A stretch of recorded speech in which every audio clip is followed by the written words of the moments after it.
No, you know, man. Black men should come out here and tour this, but not to celebrate a man that lived his life like a transvestite. Right. They should come out here to celebrate a black man who, in the utterness of poverty, took care of his family.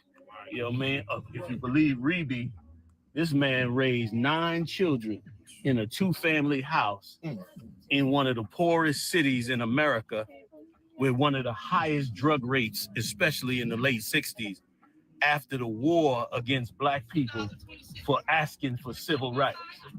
Joe Jackson, first of all, this ain't even Michael Jackson's house. This is Joe Jackson's house. Damn right. They calling it Michael Jackson's house. This is Joe Jackson's house. Damn right. You understand? Right. But that's the kind of brutality that's done to the black man's image, and people don't even realize. Damn right. They don't even realize when white America comes in and systematically rips a black man's history apart. I'd like to meet all the black men who raised 9 kids in 1968. You understand? In a poor town like this. Yes, I can guarantee you that number is minuscule. That's right. You understand? And forget about today. We've been so brainwashed today. A man will walk away from a woman with 1 kid. That's right. Some cats leave women while they pregnant. Right. But then they're going to spend billions of dollars to make a movie and make Joe Jackson the demon of the damn movie, just to make Michael Jackson, who also tore down black men's image because he lived like a transvestite for half his life. That's right. You know what I mean? Dressed up like a woman, cat. That's right. You know what I'm saying? Like, that's why what you do in Chicago is so damn important. Now you see why I be pressing like I be pressing. Damn right. Because they ain't gonna let his image of what he did for us, you understand, be left alone. They're gonna trash that image. That's right. You know what I'm saying? That's right. Like, when you go back and you read the story, if you listen to Reby and Janet and them, Michael was rebellious. Right. And his father had to use that discipline. Right. And if you was a man of half the ability of being a man living in a place like this, you know what I'm saying? I would beat my son too. You know why? Because I would be so scared he gonna become a drug dealer. And I'd be so scared he gonna spend the rest of his life in a penitentiary. Right. I'd be so scared he gonna be murdered on the streets of Gary, Indiana. Right. Something my mother told me one day that never left me. We was, I was becoming a teenager and I was turning like 18, 19. And I told my mother, I said, you know what, Mom, I can't finish college. I feel like a failure. You understand? I feel like I need to do more. My mother said, listen, you should go as high as you could go. But I want you to understand something. You grew up in these projects in the Bronx. You didn't become a drug dealer. Right. You didn't become a murderer. Right. You're not in the penitentiary. She said, I don't give a damn if you become a garbage man or whatever. You understand? Because you, as far as I'm concerned, you done already succeeded in life. And that shit stuck with me. You know what I'm saying? We feeling bad for not going to so many heights. And listen, there's nothing wrong with that. Right. We should go to as high as we could go. But make no mistake, just surviving in this place is a ridiculous accomplishment. And Joe Jackson did that. Joe did that. And look, his name ain't even on his house. They done took the name off his house. You know, according to the scriptures, you're supposed to keep your mark. And then look how they did the man. And instead, the man that act like a sissy on stage for 2 decades, he gets celebrated. The man that originally broke away from his father's way of life. The man that cut his father's nose off. Now, I heard a recording. This could have been AI. I don't know. But I heard a recording of him telling the surgeon, I don't want a nose like Joe Jackson. I want you. Now, I don't know. It might not be true. But regardless of whether it's true or not, the fact that your whole family, you understand, have this black nose, and you done already been successful, you multi-millionaires, you got mansions, and you go now and say, I'm gonna bleach my skin, cut my nose off, start wearing lipstick, and be a transvestite. Like talk about the ultimate assault on black masculinity. And this is what we should fight for. Black men need their families, man. Black men need to raise their kids. But how you gonna do it when the movie company spends millions of dollars to destroy your image, to grind your image into powder? That's they already making the second one, part 2. It's a multi-million-dollar movie, all surrounding the man that actually made them succeed. all surrounded by demonizing him. Brother, this is colossal. And of course, there's no there's no outlet. There's no, hey, we don't like the fact that you demonizing, a black man. The only one that said something was Janet. Right. Janet said she don't want no part of the movie. She don't want her image in the movie. She don't want none of that. She said that shit is Jermaine Jackson. And then Jermaine, he became a traitor. He went and took his son and made his son play a complete sissy in this movie, just to launch his career. So why don't we all just prostitute ourselves out for $1? Right. You know what I'm saying? Yeah, right. Like, where's our integrity at, man? Right. And it burnt me up. I had to come all the way out. For those of you that might be checking us out, we out here. I'm out here with the Midwest Monster Mayhem. You know what I'm saying? Right. This whole squad, you know what I'm saying, coming out here, checking out, the colossal assault on black imagery, you understand, done by these movie companies, right, specifically about Joe Jackson and Joe Jackson's house. Right. Like, this was the evilest thing in the world to do to black men. Right. And so, brothers, we make sure, man, we stay in these trenches and we wake up our brothers and sisters to understand that this kind of thing right here, which is looked at in the world as wonderful. You see everybody having a good time. It's a wonderful event, but don't nobody see the assault on us. If this was done to a white father, right, it would be backlash. Right. It'd be Reddit posts. Right. It'd be YouTube videos. It'd be on TikTok. Right. You understand? It'd be all that. And they would be able to see. Like, once again, they can't see our suffering, but they can see their suffering. Right. Like, could you imagine being Joe Jackson with 9 kids in this house? And you're going to keep them, like 9 kids in Gary, Indiana, none of them became criminals. None of them is in jail. Right. None of them sold drugs. Right. None of them committed murder. 9 babies, right, all his daughters, none of them became whores. Later on, Janet got a little out of hand. Right. But in the early days, right, from a child, right, Janet stayed in the pocket. Not only that, all his kids, look at all them Hollywood kids that grew up all messed up psychologically. Right. His kids made it to full age with all their sanity. Janet Jackson just got engaged to Louis Farrakhan's son. They engaged right now. She's 60 and still getting an opportunity to try to have a decent marriage. You gonna tell me Joe Jackson ain't have nothing to do with that? Right. Stop the assault on black men, man. Right. Stop destroying our image, man. You understand? Like, this is an honorable thing this brother did. Right. I'd have beat my sons behind too. Right. You know what I'm saying? Right. He don't want to listen. He didn't want to fall in. I've been on his case too. You know why? Right. Because Joe Jackson loved his family. Right. You know what I mean? Loved his family. Now I got to go see. Y'all got to take me over to see the steel mill. Right. I got to see this horror show that he had to work at. Right. That they acting like, oh, well, they made good money back then. Right. Yeah, right. Yeah, right. Please, Cap. Man, what you bringing out so heavy, but you brought this out on the show the other day. We also must remember that in this house, he had a woman that stood the test of time with him. I can't remember the sister Catherine. You know what I'm saying? Like, this was more than just Michael Jackson's house, like you was bringing out. This represented the black family. This represented, you know what I'm saying? More than just Michael Jackson's house, but a black family, General. And the mother and the father and the mother staying together to raise this family through this hell. Now, General, I know you seen coming over way through here, Gary, Indiana is hell. You know what I'm saying? This get the angle with the house. Captain Katazar mentioned in the back seat that this looked like a third world country. Remember you said that, Cap?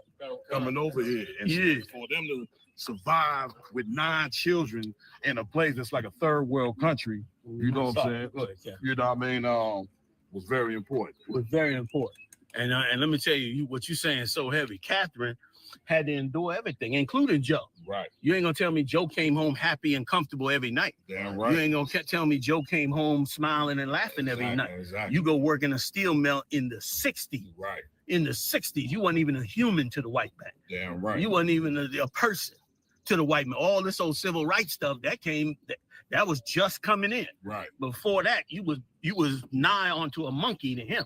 You know what I'm saying? Yes, working in his damn factory. Yes, and so Catherine had to deal with all of that coming home. Damn right. You understand? Which was just horrible. Right. But raised 9 kids like you bringing out, stuck with that, brother.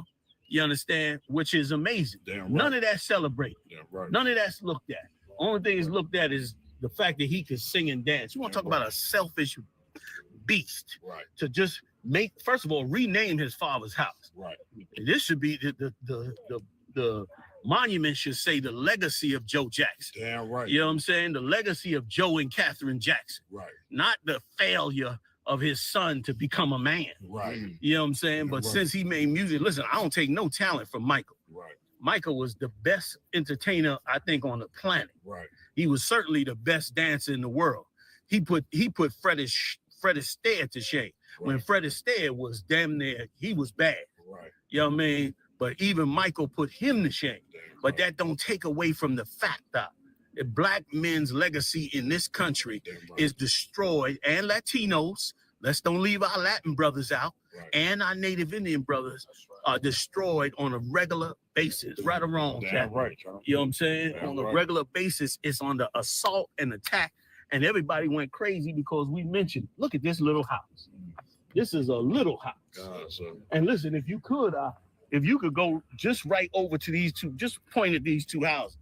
The two houses next door is barely survivable. This one up here, the roof is falling off. That one over there, the whole front of the house is destroyed. And if we get somebody, turn around, wait a minute, turn around. This is what it really looked like. Look at that house right there. Like these houses coming down here from Gary, all in Gary, were destroyed. Right. They was living in utter poverty and raised raised 9 children. Bad ass brother and sister. Damn right. You know what I'm saying? Right. But is he looked at it like that? Right. Of course not. Damn And right. guess what? Nobody will defend us but us. Right. We got to make it a big deal when they assault black men's character, Damn Latino right. men's character, Damn Native Indian men's character. We can't take that lightly because there's nobody else defending them. Like everybody's joining in and having a good time destroying our image. So guess what? We're not going to have it. We're going to stand up against it like the Lord said to do. Right. You understand? Because how else we going to get our families back so we can get our nation back? Get me that scripture where the Lord said, first he bindeth the woman. Right. Let's get that first. I mentioned this one on the show. Y'all know what I want. Quick. You know what I'm saying? Like this is what has been done to us here. Yeah, right. And it's just a small example of what has happened to us in this slavery for 400 years. And remember something else. Somebody else give me the one in the New Testament where Christ said, in the beginning, you know, a man and a woman to get married. Moses gave you a bill of divorce. Right. Pull that scripture for me. Tell me when you got the first one. I got it. Go ahead and read it. Wakanda, General. This is the book of Matthew, chapter 12, verse 29, verse 28. But if I cast out devils by the Spirit of the Most High, the kingdom of the Most High is come unto you.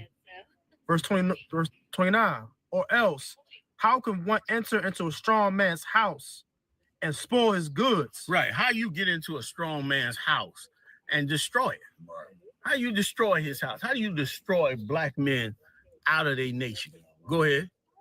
Except he first by the strong man. Bind the strong man. You got to first tie up that strong man. Right. Now, we was tied up in slavery. Then he just beat us down until tying us up was able to be done without chains. Right. That's where we at now. We tied up without chains. And it is why a movie like this Yeah. can just go out and make millions of dollars, Yeah, right. and nobody has a conscience Right. about what may have been done. That's it. Nobody even think about it. That's it. When meanwhile, this thing here was a gigantic multi-million-dollar scam Right. on black people and black men's character, man. Yeah. And an absolutely campaigning boost to the black homosexual community, which they have been pushing straight out of what's the college over there in Baltimore? Howard. No, in Baltimore. The one that they was running the coronavirus charting under. Oh, I forget the name of it. The one where the first open heart surgery was. Got it looking up right now. Yeah, that college, that's where they ran the biggest campaign for training black men to be homosexuals from young. Okay, in the prison system, in the foster care system, they were the ones tracking all the numbers and seeing the effects of it. And they found out that it was good for them because it meant that black men would become more palatable and able to be influenced. So what did they do? Go ahead. So an influence. So what did they do? They turned around and, you know, push that campaign. Right. And so now they got, look at the millions they got behind them now. That's all. You know what I'm saying? Right. They got millions and took and stole Joe Jackson's legacy. Damn right. Stole it from him and Kathy. And instead turned it into a big campaign for the homosexual life. If I could say Please, something too, Cap. it's so heavy what you bringing out is Cap, that come on, you want to get into it? anytime that you see, okay, hold. you know, black masculinity being attacked like this through a movie, through radio, the whole point is so the white man could be your father. Exactly. He wants to be your spiritual father. As you seen in the movie, they making the record execs and the cat that Michael did with, like they should get the credit for his success. When the credits of his success should be towards his father, not towards them. Right. You know, and it's so heavy that they come out with a movie like this now when 80% of black homes are already destroyed. This goes to show you that this man is trying to completely wipe you out, which is why a leader like Commander Jenny Hunter is so important.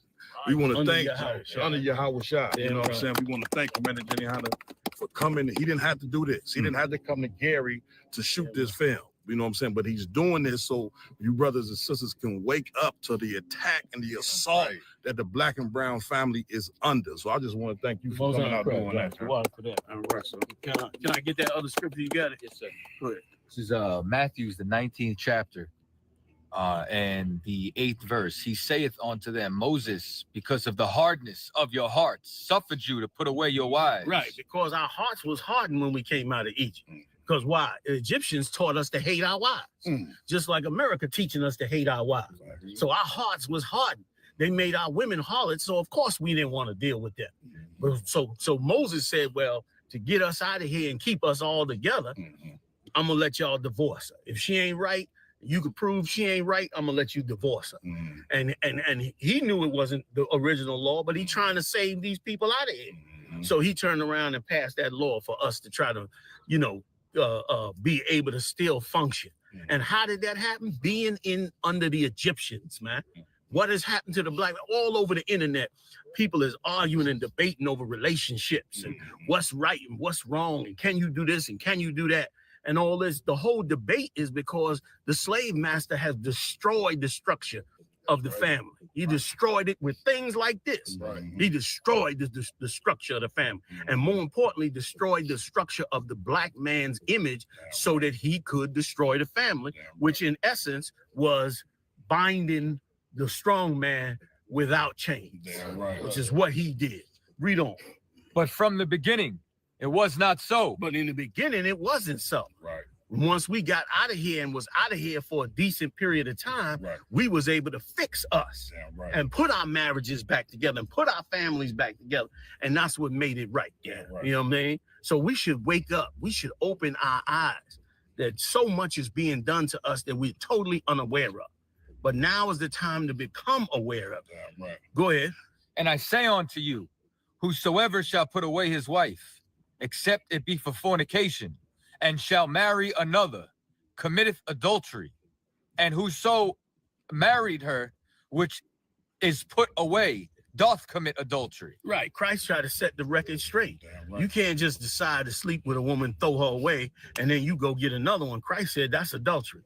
You understand? And you can't just see some woman who the brother threw away wrongfully and say you gonna creep up there and now marry her. Christ said you commit adultery too. You know what I mean? So these are the kind of things we need back in our world. You know what I mean? We instead of arguing all day on the internet on what a woman could do and what a relationship should be and how it should be and all this old bullshit, we need to go back to the rules that's already been written 5,000 years ago for us to rock on out. Then we can get on to bigger problems. You know what I'm saying? Like the black man's image, like the image of blacks, Latinos, and Native Indians, like the struggle that we have that's always in the hands of somebody else. We can't get to that if we all stuck on how can I be in a relationship? Should I be in this, that, and the other? Joe and Catherine gave us a blueprint, man. They gave us a straight up blueprint. You got 9, stick together, struggle together, pay for them kids together. You understand? Work hard at it to do it. Discipline them kids. All that is in the movie, but it ain't in the movie showing Joe and Catherine like they did it right. You know what I mean? It's in the movie to show him as a demon in the whole damn movie. You know what I mean? Which is evil ahead and evil as hell and we're gonna speak on things like this in Hollywood, man. Right. So I said what I wanted to say on the cat. You know, man, I'm so mad. If I could say I one want to get more off this thing, block so goddamn bad. you know what I mean? John, I want to see that steel mill that Joe suffered in trying to raise these 9 babies. Go ahead. What was you gonna say? Where all the black movie producers and directors, Right. Tyler Perry's, to fix this? Exactly. Where they at? You know what I'm saying? You're gonna let our oppressor make a movie and downtrodden his brother's masculinity and his fatherhood, but where all the black, because there's gonna be a ton of black people complaining. You know, they're seeing what we sing, but where y'all at to fix it? Right. You know, I just wanted to say that, General. And like you said, he put on a dress his damn self. So sorry. Right. You know what I'm saying? But that's okay. In time, we'll be strong enough to do these things. Damn right. You know what I mean? In time, we'll make the movie and they won't have to. Damn right. Right or wrong. You know what I mean? Once again, this nation can and will do everything it can to bring this nation back, and it'll have everything it needs. I cannot wait, like you bringing out, Cat. I can't wait till we have the day where we can now not go by what somebody else says about us. We can now turn around and keep the propaganda at a minimal by putting out those things that are accurate in this world. I just watched a white woman come on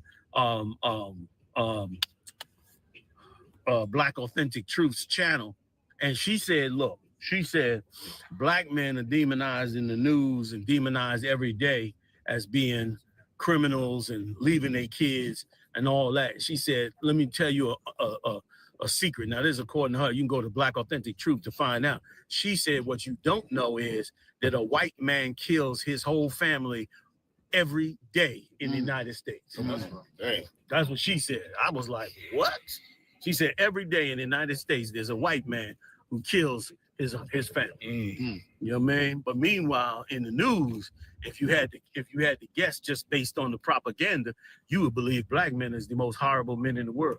When the statistics say 85% of black men stay with their family. 85%. That's what the record. That's what the stats say. That ain't what's on the campaign. That's not the propaganda. But that's what the stats say. You know what I'm saying? So, and if nobody don't bring it out, then we just look like, you know, evil men that don't care about our kids and our family.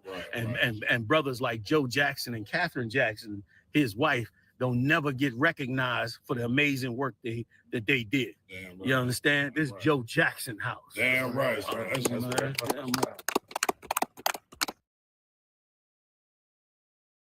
While that Miami quarterback would have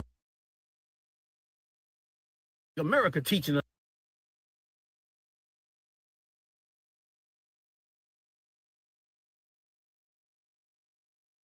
Yeah. I had to come up. I'm up here I'm still in Gary. But wait till you hear this crazy story about this town that's called, what's it called? East Chicago. East Chicago. It's called East Chicago. But dig this, fam. It's in Indiana. And it's got its name because the white people that fled from Gary, Indiana, fled up here to this part of Indiana and then broke the town off and made their own town. Break it down, I don't know. Comic-Con, so it's several cities that's around Gary, Indiana. Like used to be a part of Gary, Indiana. Like during the 50s and 60s, when Gary it became a black city, white flight took part and they separated themselves from Gary. Come on, Cat. Come on, man. Go ahead, Comic-Con. So they separate themselves. So they wouldn't have to be caught up in what black people was caught up in Gary. Absolutely. And still in Indiana made their own city. Absolutely. See that? That's crazy, man. That's crazy. So show you now for all those that act like Joe Jackson didn't do nothing with his 9 children and his wife. Okay, the man had to drive up here. By the way, for everybody that don't know, he's standing behind the plant. This is where Joe Jackson worked at to raise them 9 babies. He raised them 9 babies working in here. You understand? That's where he was working at. Hell, we up in the city now. And now the city is predominantly run by white people on this side. While Gary, Indiana, as you're going to see in the footage, is, hell on wheels, right or wrong. You understand? And so I mean, god dang. So now Ross, your dad works in the plant too, Yep, Carl Con. right? Down in Gary. Yep, in Carl Con and Gary. So he knows and experienced what it was like, and I know you know and experience what it was like. Yep. I'm back again. I'm having a ball out here. They calling from the East Coast, like, get your ass back out here. I told y'all better hurry up, get me back, because I might not go back. Hell no, let me stop. Israel, you know how we do. But I got Rosh Kabral, who grew up in Gary, right near the Sodomite of Pot, and whose father also worked in the steel plant. Now, what was it like growing up in this Gary? So like growing up, sir, in Gary, it was just rough. It was just rough, bad in buildings, bad in schools, bad in everything. So the city was pretty much abandoned. So what were the temptations for you a young man, you know what I'm saying? What was the temptations for a young man coming up in that town? So number one was gang violence. Gang violence. Number one, so drug abuse. Drug abuse. And church. And church. Damn, church was a bad place too. Damn. Good night.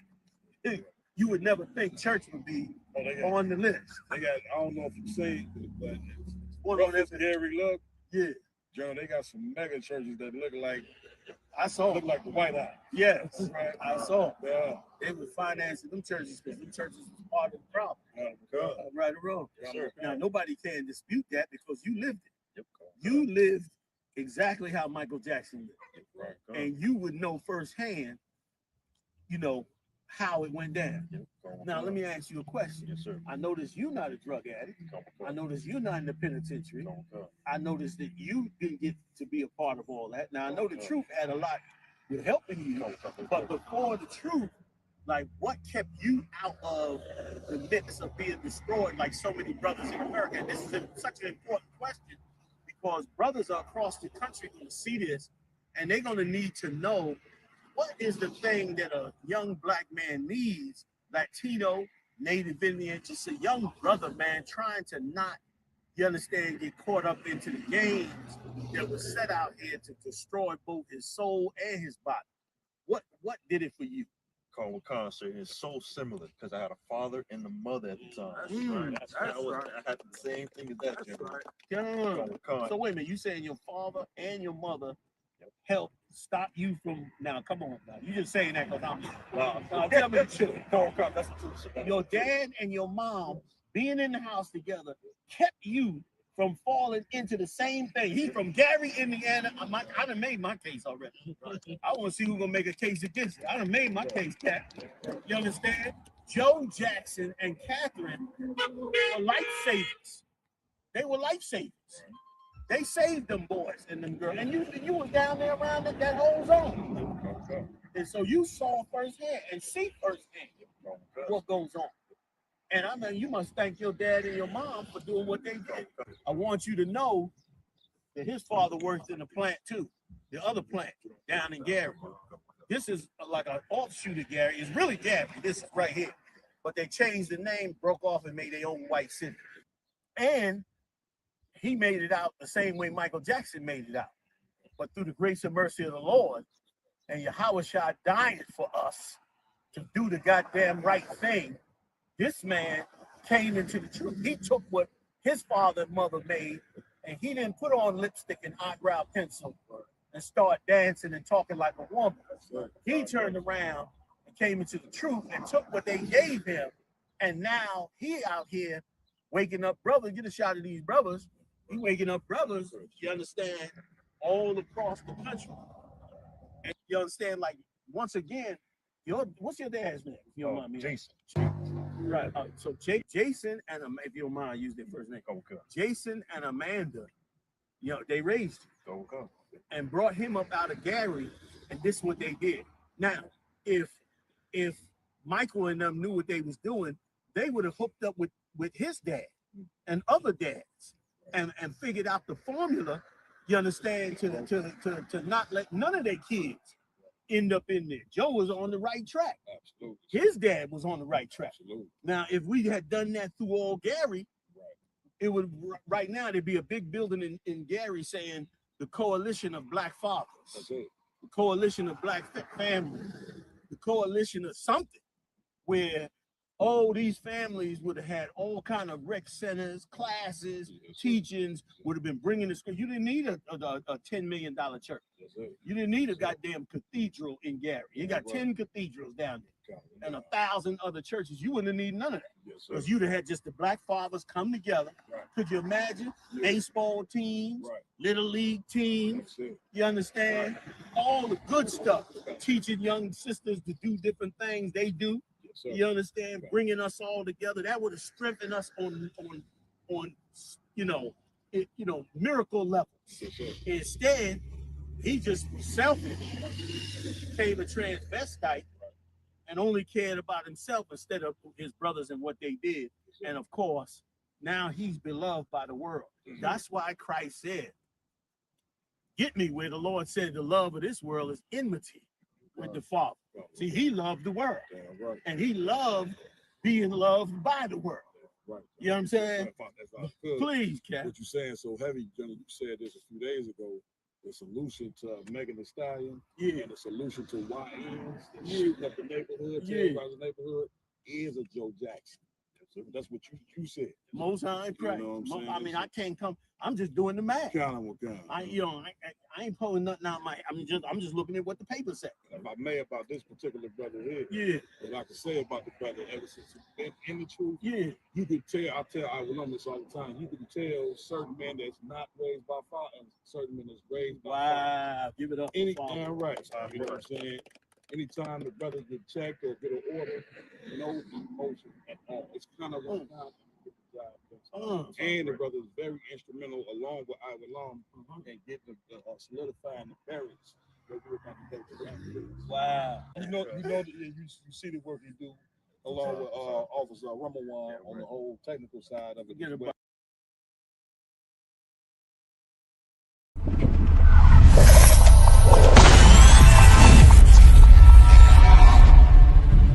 about you a black Marine or a black whatever in the white man's military, that make them want to kill you more. Mm-hmm. Like when they see the uniform on you, they get an extra disdain for you. You know what I'm saying? Because they don't understand why in the hell do you want to fight for them? Cared enough about your trials and tribulations, the things that you suffered through, and how to get out of that. That's your history. You don't need a white man to have no remembrances for it. Damn, man, you chastise the child too hard, Yeah. or you create trauma. Yeah. If you don't say nothing to the child, then you making them soft. That's it. You know what I'm saying? Like, it ain't no way for a black man to be right even when he is not. White people that's out there that want to help black and Hispanic people, the best thing you can do is just leave us the hell alone. They are all against you. They all want to destroy you. And the ultimate goal of all of them is to put you back into slavery and subjection. Real Nigga University in 5, 4, 3, 2, Let's get it. 1.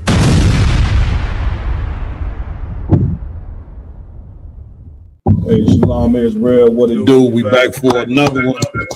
Round Table Truth, man. About to get it in every Friday night, 8 p.m. Central. Y'all know how we like to do it, ISBK style. But before we get started on the different topics and stories that we're gonna go over here tonight, like always, man, I want to give it up to the nigga God, man, the God of blacks, Hispanics, and Native American Indians.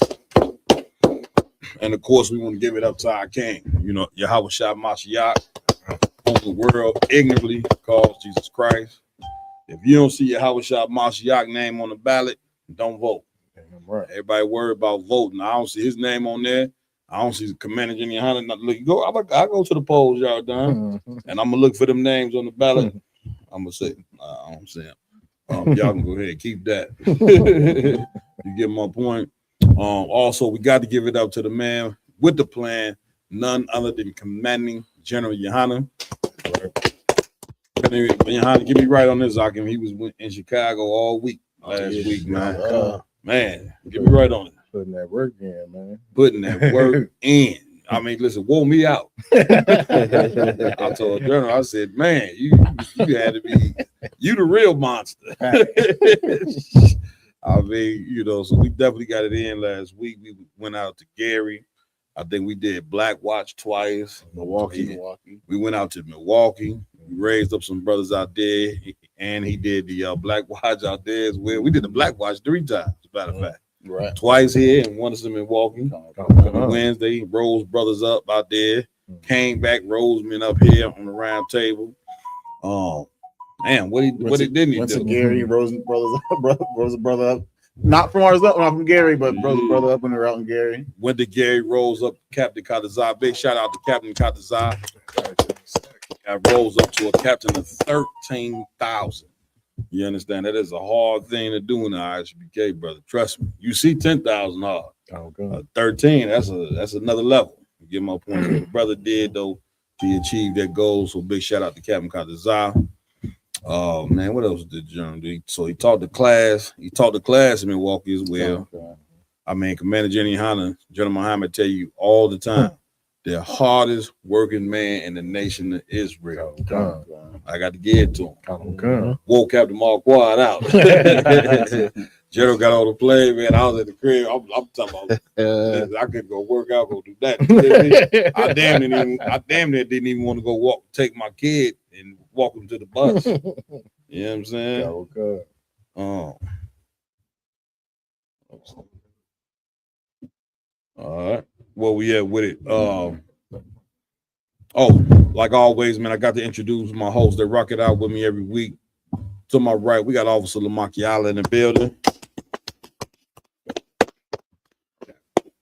You understand? To my left, we got Officer Yaradan. Captain Yaradan. I got to get used to these brothers being captain. Let me redo this again. Captain Lamakiala in the building. Give him a hand. All right. To my left, we got Captain Yaradan in the building. What the niggas doing get all these high ranks, man? Now I got to remember. All right. All right. To my far right, we got Captain Iwalam in the building. All right. And Officer Mayad will be joining us shortly.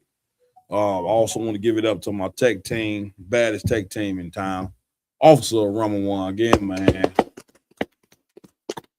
Is it Captain Raj Karab yet? Stood up there. You don't even get up there. Get up there. Yeah. Officer Raj Karab, yeah, man. Y'all know how we do it. So what's new in the Hood Rocket? There's a lot going on. Talk to me, man. Good. Hey, go ahead, y'all done. Hey, Ramon, could you give me a water about the show? Go ahead, y'all done. It's a lucky, Cap. Please. Everybody been talking about this old Drake stuff. Did you get a chance to check it out? Man, I told you, man. I seen the brothers in the school talking about it the night before it came. I even see IG came on there. You know what I'm saying? I seen Captain Zog number one. I say this is a light skinned nigga conversation. You know what I'm saying? I said this is a light skinned thing here. I say, but they talk about it so much. I was waiting for the album to drop. You know what I mean? And I don't even really listen to the Cat Drake. But get me right on the album. You heard it? I was in the gym listening to it this morning. It was decent. I ain't gonna lie to you. It was decent. I didn't hear the other two, but I heard the Iceman. It was decent, but okay, with the album, now I expect Kendrick Lamar to diss him again because every song he dissing Kendrick. Every song. Damn near every song. So that means he couldn't honor that. He couldn't honor that booklet that Kendrick He couldn't let it go. Pride and got in his way, huh? Yeah, he couldn't let that go. So now is this 3 albums released at once? Come 3 separate albums. So like when you go on YouTube Music, get me right on it. It's all in one, or you gotta hit 3 different. You gotta download 3 different. Oh, do you? Yeah. Damn. I ain't listened to the other 2. I heard the other 2 was like for women. Right. I'm gonna check them out, but okay. The Iceman was decent though. I got you. So he rapping the women on the other 2, huh? Come on, God. Check it out. You know what I'm saying? All right. With that being said, where we going first, Lamont? Go on. So first up, we're gonna go into self-proclaimed Dr. Cheyenne Bryant. He and his dad and her whole black people. You know I love y'all. I love my people, man. But we have got to stop calling ourselves doctors when we're really not a doctor. Y'all are down. When is this gonna stop? Get me right on this, guy. It's not, sir. It's not. It's not gonna stop. And I mean, you just so you could just wake up and say you got a what she said she got a doctorate. Mm-hmm. Lord have mercy. Play if we could play the tape. And you got to be okay with that in that as an space. attack. But I think, and I've gotten this question from many viewers, Yeah. and I owe it to them. You in do. service to Absolutely. them. Why not drop doctor from your name if you cannot bring forth that doctoral degree? And you got to be okay. I And see you got to that be you okay view with it, that in that as an space. attack. But I think, and I've gotten this question from many viewers, Yeah. and I owe it to them. You in do. service to Absolutely. them. Why not drop doctor from your name if you cannot bring forth that doctoral degree? And you got to be. Go to another one. No, there's a button right next interface. Yeah. So I've already covered this, right? And we're here obviously to talk about my new book. So I've earned the title. I have multiple degrees, and I'm not going to prove anything to anybody. And we're going to leave it just as that. So I thought you did an interview on Breakfast Club. Yeah, it's along the same lines as this. This went more like she kind of held her feet to the fire with it. You know what I'm saying? A little But more. can we get the one on Breakfast Club? Come on, so See if you can find the one on Breakfast Club. What y'all give me right on this here, Lamont. Please go ahead. I just got. Counselor, man. Yeah. Okay, if you were a true doctor, it should be easy to prove it. And to stop all the rumors, why don't you just prove it? Why say I don't have to prove anything to anybody? Like, Yeah. what's the point of that? And that just add more speculation. The sister was like, "Why don't you just drop it? You know, drop Right. it from your name because she know that she full of shit." Go ahead, Lamont. Oh God! For some reason, the black community, everyone wants to act like they have a doctorate. You know, Dr. Martin Luther King wasn't a doctor. You got Dr. Umar Johnson, definitely not a doctor. Here's one more. Dr. Sebi. Dr. Sebi. Everyone wants to claim that because it's like the pinnacle of information. Once you reach the doctor level, That's as it. high as you can go, and no one's above me. That's it. So that's why she kept saying, "I have different multiple degrees," and that. Well, that's not the question. Man, well, listen, I might roll out the bed come Saturday morning and say I'm Dr. Mawquad. see how well that works out for me. You get my point? Apparently, when you put that next to your name, people follow you. When you say you're a doctor, you get my point. And I mean, let's go ahead, y'all down. Get at. Just get you a white coat, Cappy. You go. That's man. it. That's it. You know what I'm saying? Like it is insane, man. Like we have got to stop this, man. You know what I'm saying? Like if you're a doctor, be that. If you ain't, you know what I'm saying? Don't be claiming something that you're not. But of course, our people are so in love with this world that they are willing to take that extra mile and just come flat out lie. Now the problem with it is what she doesn't understand and why she's being questioned about her whole doctor, you know, if she's a doctor or not, is because all the relationship advice that she been. How long has broad been giving relationship advice? Give me right on this. For the past what? I think it just became popular when she just a couple of years ago she got real popular when she did Cam Newton and she did Nick what's the brother Nick Cannon, you know what I'm saying? She did Cole, and she was on their podcast.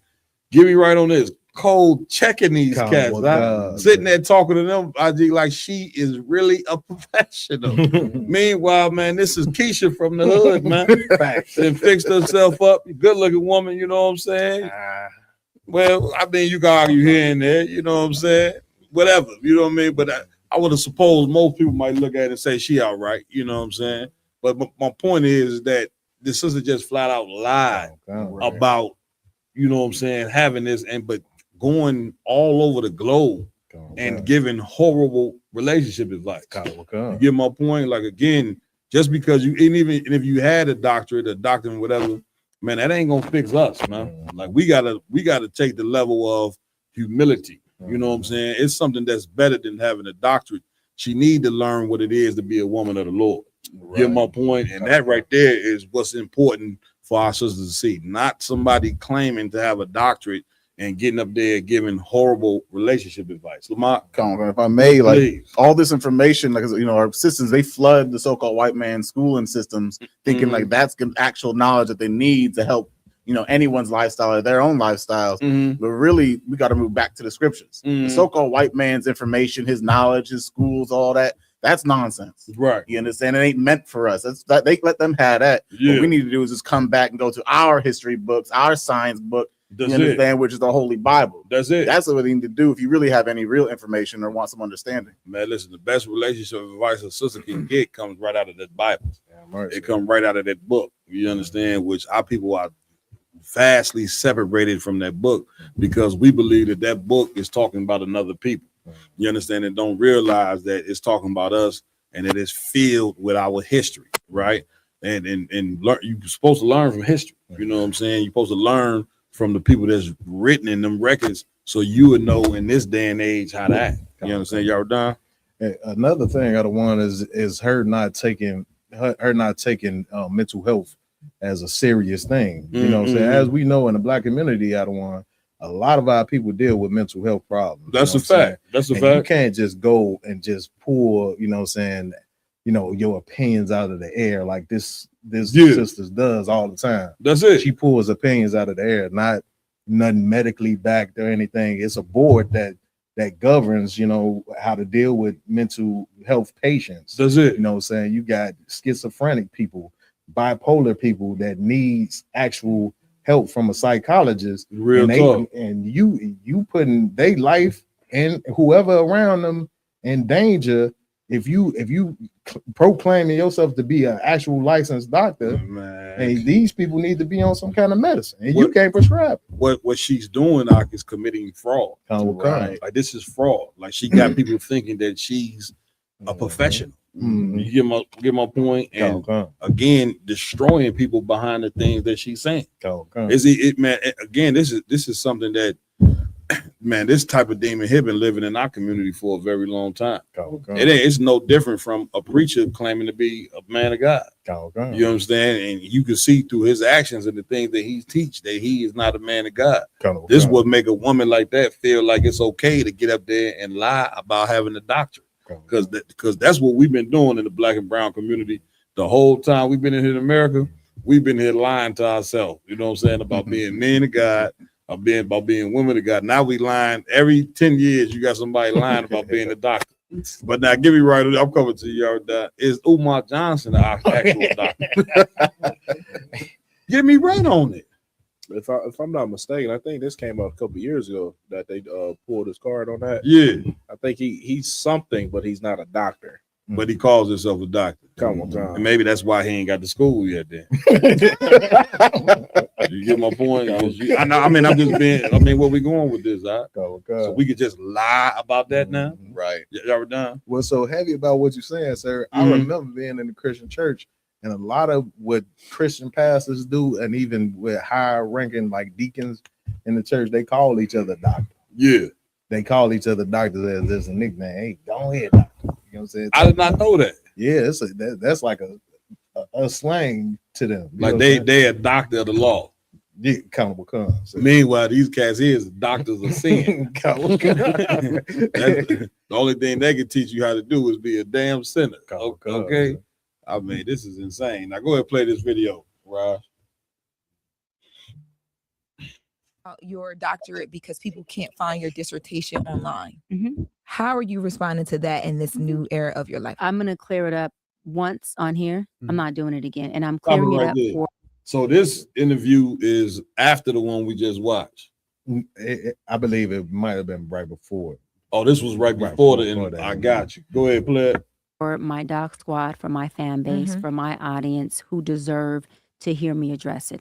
For the folks who have already made up their mind to not like me or not understand me, listen, I don't give a fuck what your narrative is. I would like for you to recreate it, double down on it, and run that shit. Right there.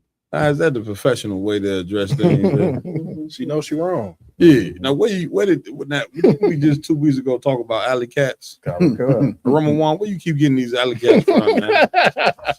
Yeah, this is an alley cat here talking about she a doctor. Good day. They made it. Listen, they lied all the way to the Breakfast Club. Facts, sir. You give my boy It's like a cap. Go ahead. You remember Paul Pierce pulled the card though. Paul Pierce got her on this See shit. Hey, listen, it's only right that we find that clip. Roscoe Rob, if you could find that clip of when Paul Pierce went in on Dr. Brian or whatever. Hold on, go ahead and run one. I was going to say the same thing. Yeah, man. See if y'all can find that clip of Rome One on where Paul Pierce went in on him. Go ahead, Avalon. Kawakad. If I'm not mistaken, Cap, I Preach. think it's a word for like a person that lies so much that they actually believe they Habitual. lie. Mm-hmm. A habitual liar. Mm-hmm. You can tell she actually believed her lie that she's Right. really a doctor. Yeah, she do. She figured she didn't lie. She didn't lie this long. You know what I'm saying? That's the thing about a Lord Christ, Pre. That's the thing about a habitual liar is that they didn't tell so many lies that the lies become true. Right. Like while she's sitting there claiming to be a doctor and claiming to be able to heal people's sicknesses, she's sick herself. You get my point? Do you understand what it like? And then she going on these shows and ain't presenting no proof at all, and feel as though she ain't got to do no proof. You understand? Go ahead, Mayad. Everybody get off some Mayad hand. Just came in. I just wanted to say, Cap. Go ahead. Since you know what I mean, we got Go ahead, crack them chips, and somebody get some cups. You know what I'm saying? We ain't, before you do anything, please.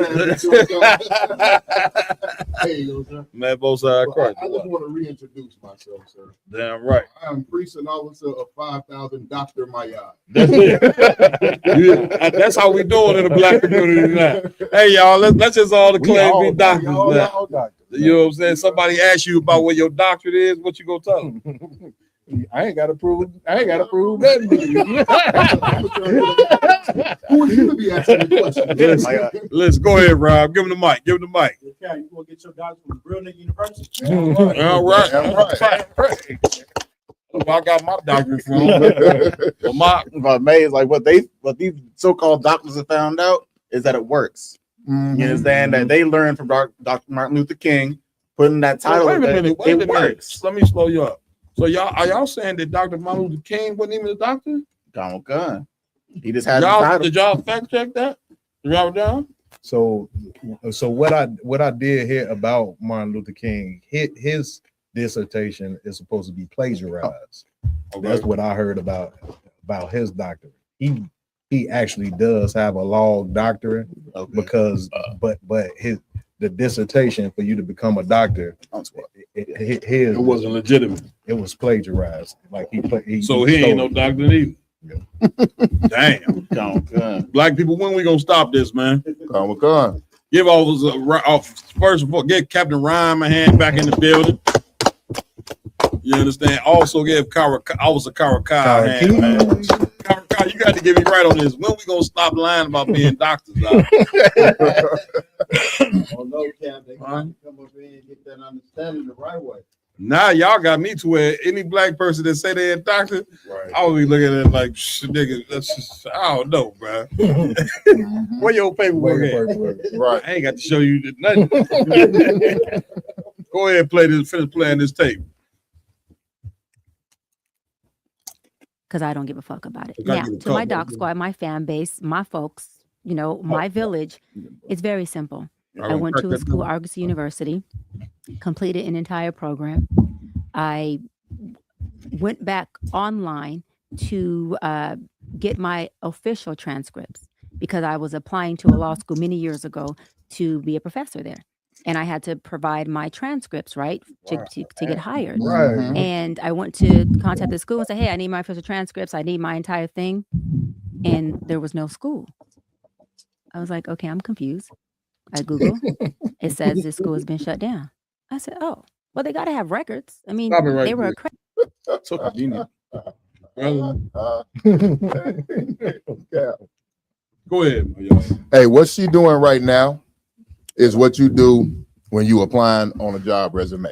And you're applying for a job that you good and well ain't qualified for. Right. But you go and you say, you know what? I worked for XYZ Communications Company and I was the vice president for 5 years, but it's shut down. Did she say the name of it? She didn't say the name of it. It's Agosi or something like that. Yeah. Yeah, she said the name of the college. Oh, she did. A college that people say is gone, but you can go on. It's a certain website you can go on and receive all your records. From.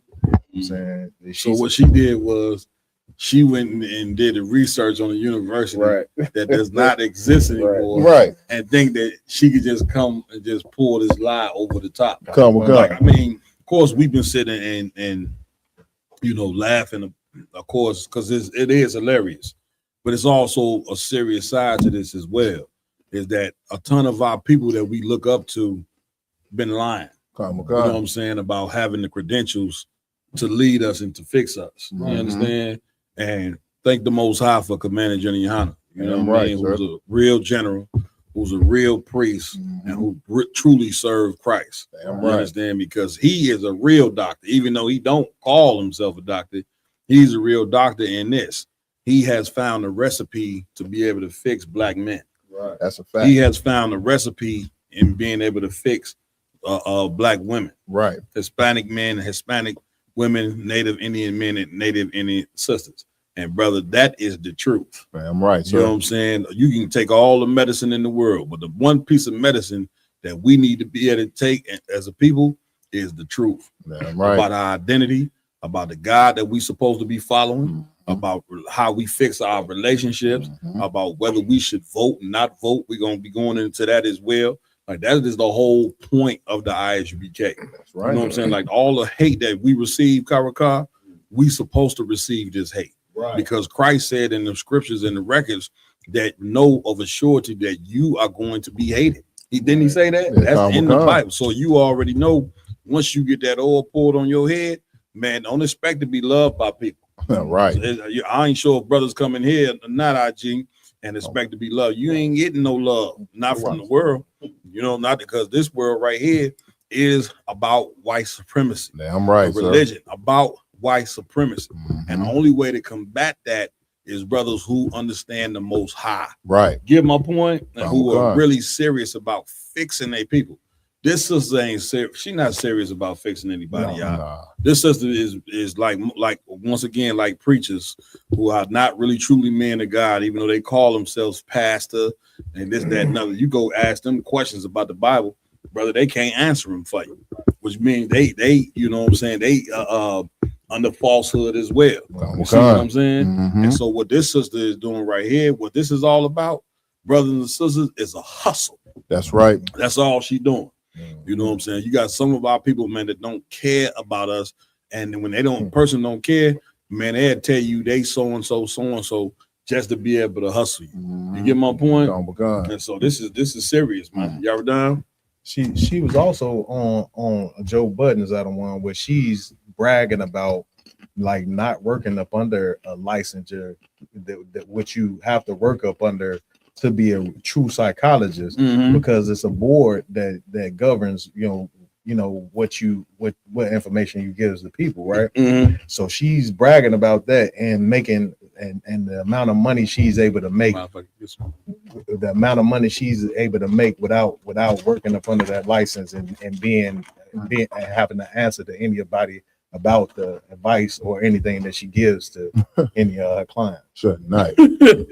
Man, play the rest of that tape if y'all could. Go ahead, Ramawan. Please. As it pertains to the topic. If it's not, then we'll take it after we do the story. Go ahead, play the tape. Accredited when I attended the school. They were accredited when I finished the program.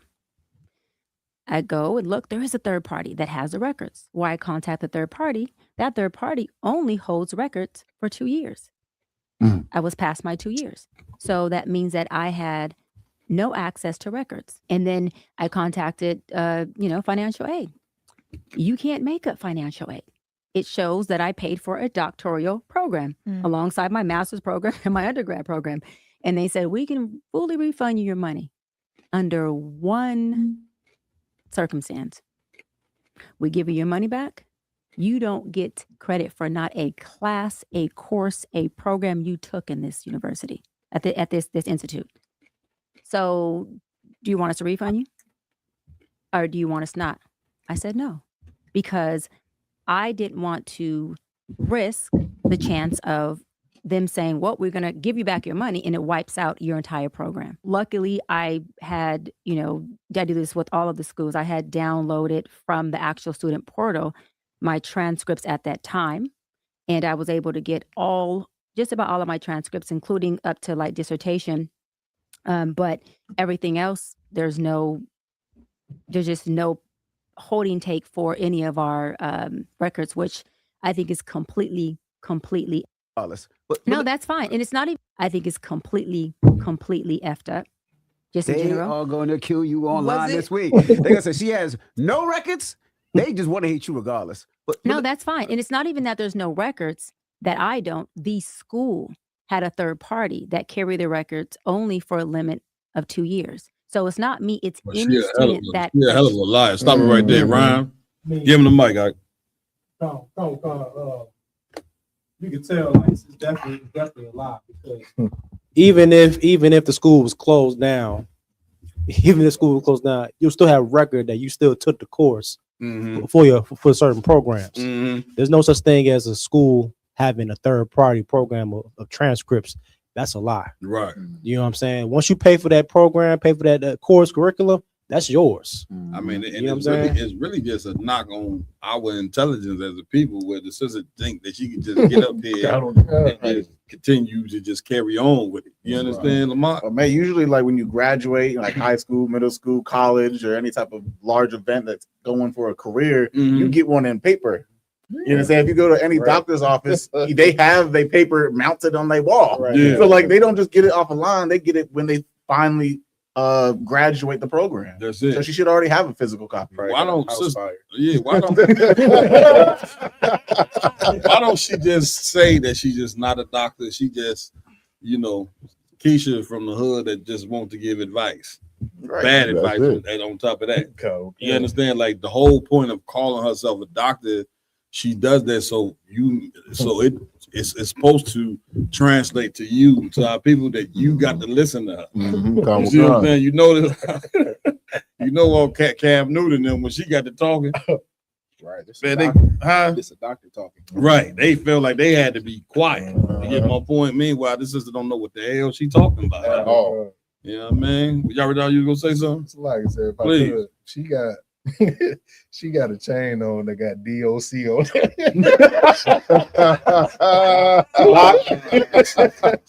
I ain't know what she the DOC. I could the DOC now. Listen, She got the formula. let's get. Did y'all find a video of Paul Pierce? Let's go to that next. Now, the fact that she even got a chain on that say DOC, get me right on, man. This sister is sick. You're looking at mental illness at its finest right now. You understand? She wore a chain on the Breakfast Club that say DOC. Like you're you overdoing it. Damn. Double down, quadruple down. Yeah. High energy. That is crazy. Work out. It's probably on her license. Go ahead, play that thing. Her license plate, take that. Dating, but single. enjoying my life. I have really good companions. How many are you dating right now? I'm not exclusively committed to anyone, but I have one guy that I have dated off and on for 5 years. Got her. We dated for 5 years off and So on. you was his work for 5 years? You been his work? You still his work? Oh my gosh. I know what's going on now. I'm about to, yeah. No, we gonna, Cheyenne Bryant is known for her strong views on dating and relationships. Well, Paul Pierce had serious questions, revealing she was pretty much in a 5-year situationship. Social media users question if she's even qualified to give dating and relationship advice. That's right, honey. She's not qualified. I like the Cheyenne, but girl, 5 years, honey, and no commitment. No, and you said you're not exclusive. Yeah. I just wanted the part with Paul Pierce. Can you forward it to that part? Or was that? I think that was it in the beginning. He said, "I know what that is." Yeah, it was a part on there where he cold checked it, but don't worry about it. No, I ain't know. Well, let's go to the brother's question, and then we move to the next story. So this brother, I'm trying to fill the brother out. or whatever. But he checked in with us a little bit earlier, said it. He trying to get into the school or whatever. A brother named Juan. What city? From Chicago. He's trying to get into school from Chicago. He asked. So I gave him the number to the school. He asked a question. So go ahead. What's his the question? Question was, you gave him the number to the school? Yeah, Cons. No sweat. It was a 2-part question. They kind of together. No How do I know if I'm a part of the 144,000? And he said, I love the Most High and want to serve Him. How do I know if I'm worthy to rule with our King Yahweh Shai when He returns? Well, first thing you want to do, brother, if you out there listening, is you want to come get in class. That's right. You know what I'm saying? You want to come get in class. And the scriptures say, he that endureth to the end, the same shall be saved. Right. So the only way you're going to know if you wanted 144,000 is to come in this school and be tried and tested. I think we were just talking about that. We were just talking about, you know what I'm saying? How when you come up in here, you're going to be hated. You understand? So expect to be hated. I don't know. I ain't sure if you got a woman or not. She might stick with you. She might not. You know what I'm saying? But what you're going to have to do, brother, is be prepared to serve the Lord. That's right. And we got a brotherhood in here. You know what I'm saying? That brother is, man, next to none. You know what I'm saying? We had, as a matter of fact, Commander Jenny Hunter just rose 4 of these men up to captains. You get my point? So you come into a brotherhood, man, that's going to get you right if you want to get right. Right. You know what I mean? So you just got to come in here, man, and, come in here and come make it work. Anybody want to say something on that to the brother? All right, no sweat. Yeah, so so we gave you he gave you the phone number, which is 708-299-5821. And we're at 9909 Roosevelt Road, you know what I'm saying, in Westchester, Illinois, Suite 101. That's it. Just call that number.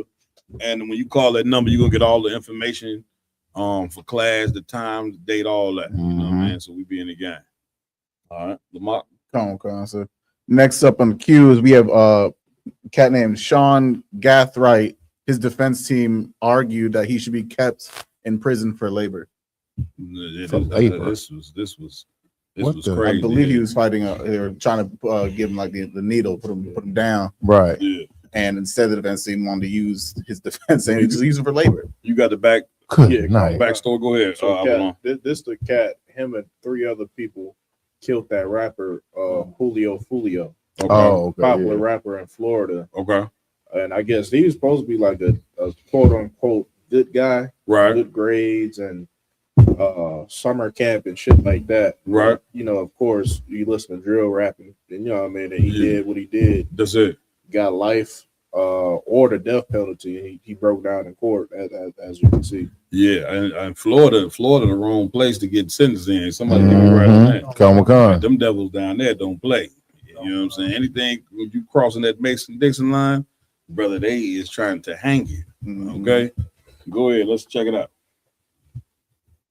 Abilities, things like that. Do you think that the prison would benefit from him in a work capacity if he were sentenced to life without parole? I say yes, with my experience, not only just in classification, but as former warden and even as a jail administrator. He's someone that's young, he's healthy. In reality, we need that labor, we need that sweat equity, and we will put him out there to work because we do have an aging prison population, jail administration. We have that. So we put these young individuals to work and get some sweat equity out of them since they are young and actually can do the work. And then we talk about Mr. Gathwright's age, physical abilities, things like That was that. it. Do you think that the Sweat. Go ahead, Rob. Young brothers out there, you gotta come to the truth. You gotta come into the truth because if because if not, you're gonna be some white man sweat equity. Yes. Like I can't believe that. Like he had a death sentence, but they said no, keep him alive so he can work himself to death. That's the point. You see what I'm saying? I mean, the fact that this cat had the audacity to get up there and use those words, right? You know what I'm saying? I don't know if he was a defense attorney. I don't know what he was. I believe that was his own defense. That was his own defense to keep him alive. Damn. So his own defense got up and said that like that. Like he didn't get up there and say, you know, this cat is young. He made a mistake. he should be kept alive so we can fix him. Right. You know what I'm saying? He got up there and said he should be kept alive so we can use his labor. Honorable You get Khan. my point once again, and this is his defense. And he said that, brothers and sisters, with a straight face. You understand? Like, you supposed to know, you know what I'm saying, that the spirit that these people are in right now, man, I could tell you, they are tired of hiding who they truly are. I'm That's coming a to you, fact. Priest. They are tired of hiding who they are. You understand what I'm saying? Honorable Khan. And for him to get up there and use them words, brother, it means what we've been telling you in the ISUPK since 1969, that we are still in slavery. Damn right, sir. You get my point? And then you look on the brother's face right there, like Awalon was saying, you can see that this cat right here, you know what I'm saying, is a good kid. You know what I'm saying? A good kid that got caught up in something, and now he's on his way to spend, listen to me good, Karakar, he on his way to spend the rest of his life in prison. You understand? And what's so crazy is the brother just asked the question, how do you know you part of the 144? You supposed to look at a video like that and say, I don't want to be that. Right. I don't want to end up to where I'm throwing my life away for nothing. Right. And then I will give me right on this. You said he was a part of Unaliving, where they killed a drill rapper. Yeah, it's a popular rapper in Florida who's known for like taunting his ops that's dead and stuff like that. Yeah, he was it was his birthday, I believe. Right, his birthday, the rapper birthday. They went to a hotel. Yeah, he was like on live and whatever. That's it. Got his location. That's it. Swerve down on him. Man, listen, again, all this is taught behavior. You get my point? If you want rappers to influence other kids to taunt, this is where we at now. This is how destroyed we are as a people, to where we at a place where, you know, there are cats who are taunting other cats' death are getting rich and famous. Right. You understand? And this is what white supremacy want our young boys to believe is okay. Lamont. And the fact that the attorney said that, you know, all the people in the prisons are getting a little too old for this labor. Oh my God. Is going to show you that they're trying to fill the prisons back up with young, fresh men. That's it. You know, and to make sure they can do more free labor. That's the it. prison system has just became another slavery camp. That's it. You understand? They making sure it's either the grave on the scene, on the spot, on the streets. I'm sorry. Or infamy, the other one with scripture where it say they hid in prison house. So either they're gonna put you down in the streets and let your dead body just lay there. That's it. Or they're gonna make sure you go straight to the pen where you gotta work your entire life. That's it. You understand, for free labor instead of just being, you know, executed on the spot like they used to do. Well, that's what they doing with the cats that's in prison. They using their labor. He letting you know that these other cats is dying off, and we need a fresh crop of young men to replace them. You understand? I'm coming to you, Priest. They need a fresh crop of young men to replace these cats. You understand what I'm saying? And now let me tell you something. This cat right here, he said this in the courtroom, right? So what do you think these cats is saying behind closed doors of black youth? Good night. You understand? The scriptures say that these people take crafty counsel against our people. Don't the scripture say that? Like, you can only imagine what these devils is saying behind closed doors about, you know what I'm saying, our youth. And make no mistake, there's over 2 million black and Latino men in prison. All of that right there is a conspiracy, you know what I'm saying, that America has had for a very long time. The minute they wrote in the Constitution that slavery was abolished, except, you know what I'm saying, for a crime, brother, they got to working on what they could do to make sure that we still stay in slavery. That's a fact. And they've been running a hellified system to make sure that we fill up the prison. You understand?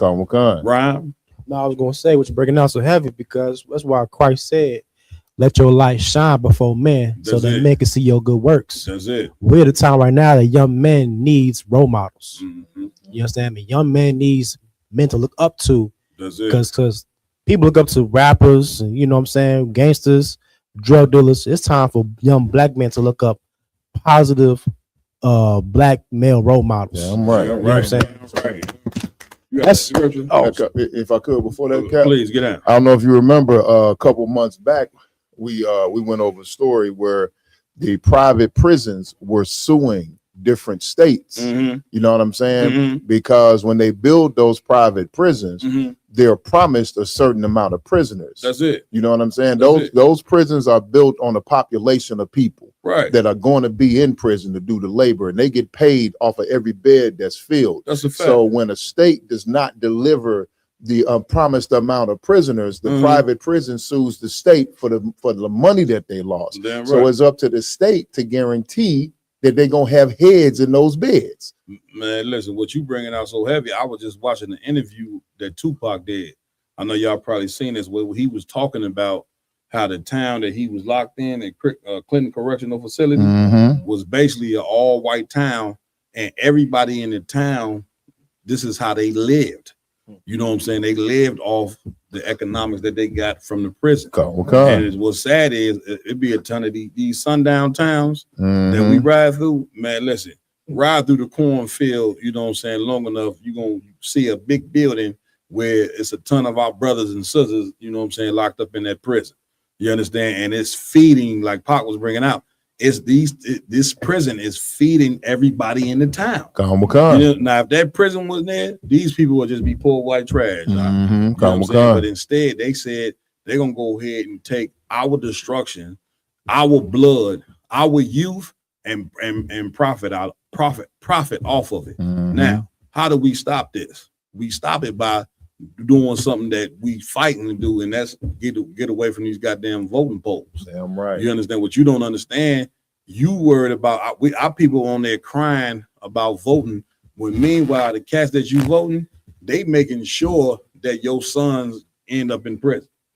You understand? They making sure that it happens. You understand? Like, we got to step away from them damn voting polls and turn back to the Lord.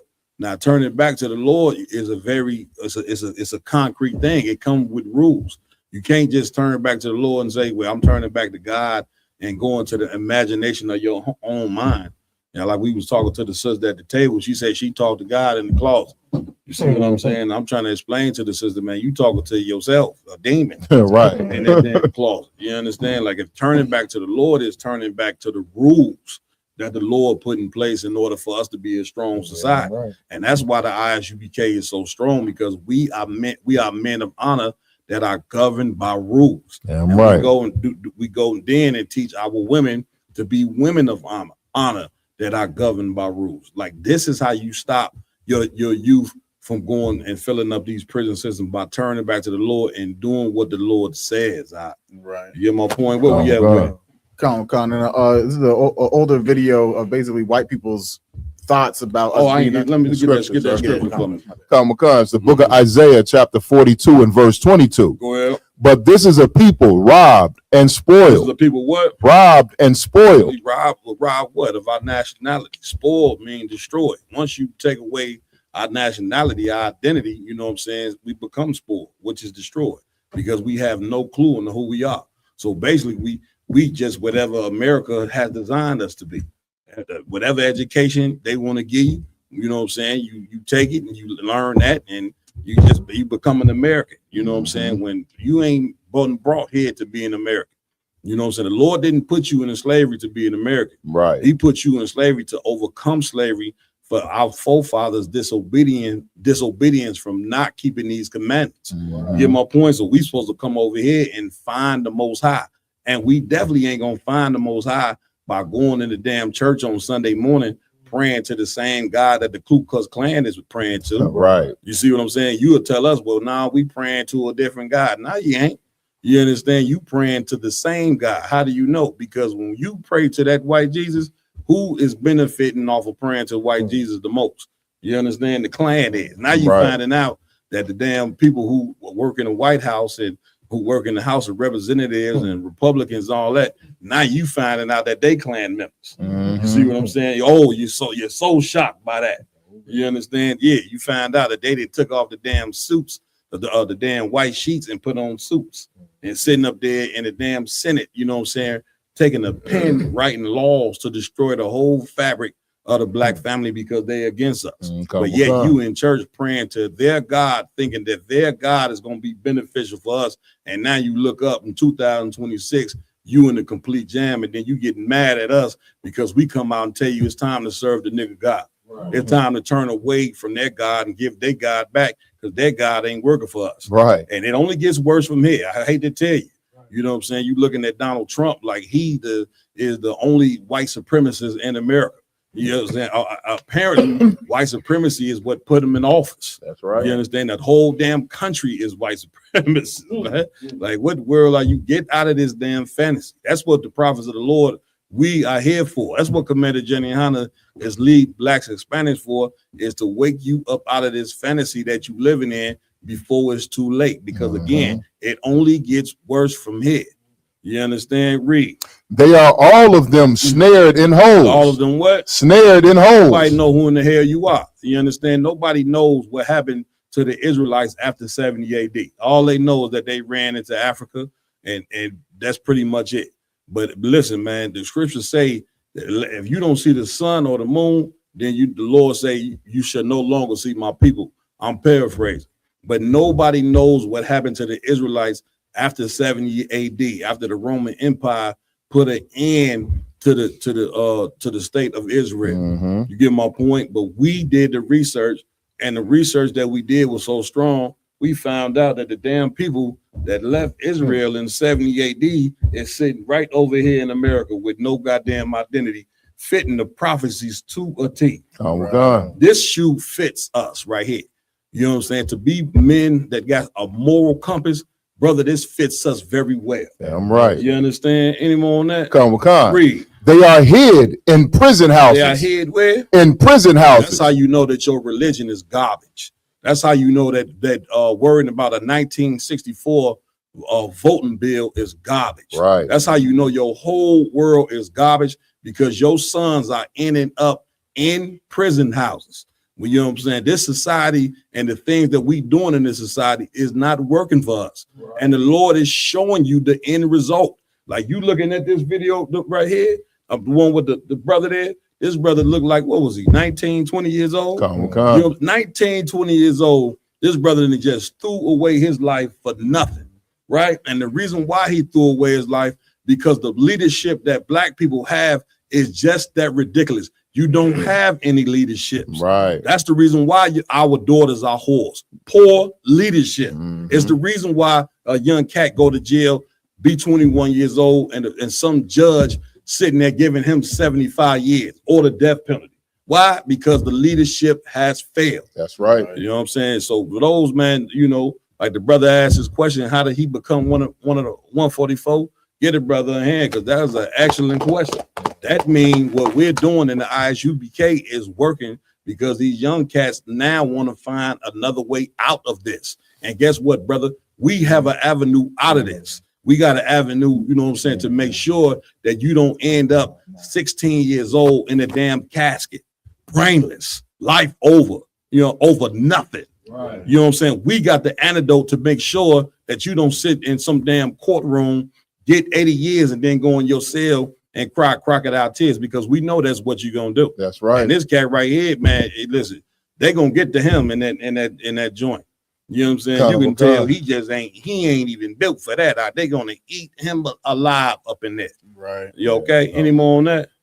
They are for a prey. They are for a what? For a prey. For a what? For a prey. No, a prey meaning we ain't doing nothing but get eaten alive in this place right here, because the people that's leading us, our politicians and our religious leaders, they are whores. And they will sell the poor black people out basically for a good career, to be able to get some decent salary. But as far as them caring about what actually happens to the ghetto, all you got to do is ride through the ghetto and see that politics is pointless. Right. Okay, where we at on this, Lamar? Let's go. Come on. So we got a video from back in the day of a white lady telling her the true feelings of white people about slavery. Yeah, and being on the plantation. Let's get it. Paint a picture for us of what it was like on the plantation in your early days. It was a lovely, happy time living in open spaces with many lovely colored people and animals and flowers and fields. My father had everything thoroughbred, from the pigs, horses, the dogs, and the people had to be thoroughbred. And we would get into a buggy with him and drive to the plantation from what we call the pine land where we live. And we would spend every Saturday, this was, and we would spend a day and we would have a heavenly time. And old April, he was the dairyman. That's all he did. All he did was to skim the cream over these great big bowls of clabber and put them in the wooden churn and churn this marvelous fresh butter. That was April's job. He didn't do anything else but love us and skim the cream. If you could, would you paint a Stop it right there. Come on, Roman. Get me right. Point out the elephant in the room, Salakia. The sister, I mean, not the sister, Salakia, that Edomite, when she first came on, she said, I remember the days with the colored people and the animals. Like she put them together as if the colored people and the animals were simultaneously put together. That's exactly what she telling You know what I'm saying? That's exactly what she telling. Listen, she said first thing came out her mind when he asked about the plantation. She said these was lovely times. You see what I'm saying? Like again, we play videos like this to show you the psychosis of these people that you live in now. Right. Like you couldn't tell her that having human beings as slaves was wrong. Right. You understand? Now this is somebody's grandmother. What you think she taught her grandchildren? You get my point? Oh, Like wow. racism passes on from one generation to the next. That's right. America can't run without racism. That's right. If they was to put us on an equal playing field with them, then we would naturally take over America. Don't you know that? Like black people, we are a blessed people. We are. There's no race of people more gifted than black and brown people. That's right. So if they was to put us on an equal playing field, they know that we would take over their country. Now, do you think they fought all these wars to just hand you over their kingdom? Like, what in the hell are you even talking about? You understand? They did all them wars: Civil War, World War I, World War II, put you in slavery for 400 years. They did all this to establish their kingdom. Now, what make you think they're gonna do all this and just say, "Here, black people, go ahead and take this kingdom"? Because that's what you're asking them when you saying, give us equal rights as far as voting. Right. Give us an equal playing field. Why would the devil give you an equal playing field? Right. You get my point? Like these are people of ours, brother, that are not intelligent. You want to know what intelligent is? You're looking at it right now. You understand? You're looking at some brothers in here. I'm surrounded around men that know that whole trying to join white America is not a real reality. You understand? And brothers and sisters, we gotta get up out of this, because again, I said it a few minutes ago, this don't get better. Like Donald Trump already told you, we're gonna make America great again. And they already making the steps to do that. Taking away, you know what I'm saying, making it hard for you to be able to vote. That's part of making America great again. You had one of the senators come out and say, what? He want to put young black kids, you know, take away their phones and have them working in the fields all day. You just heard a white man get up there and say something about, you know what I'm saying, we need his blood. I mean, his sweat and tears instead of putting him to death, right? Do you understand where the hell you living at? Right. You don't understand where you living at. You are in a full out fantasy. You in the what they say, the matrix. You are in the damn matrix, and you are totally out of touch with reality. And so when you look at the ISUBK, the prophets of the Lord, we the brother on the end of the bed when the fire is burning in the house and you sleep. We the brother on the end of the bed shaking your leg and throwing water on you, trying to wake you up. You know what I'm saying? Before these people come with the final solution. Damn right. And they're coming with the final solution. Damn right. Y'all were done? Hey, Cap, what's so heavy about what you're saying, sir, and what I analyzed through this video is that white people don't have no issue, you know, with living among you. Right. But it's only, you know what I'm saying, when you they servant. That's it's it. only when you they slave. She said that was a happy time. And listen, with a straight face. You ever seen that picture of the white girl they show? Well, she about 8, 9 years old, and the cat is sitting there hanging, and the little white girl looking up, smiling. That's her.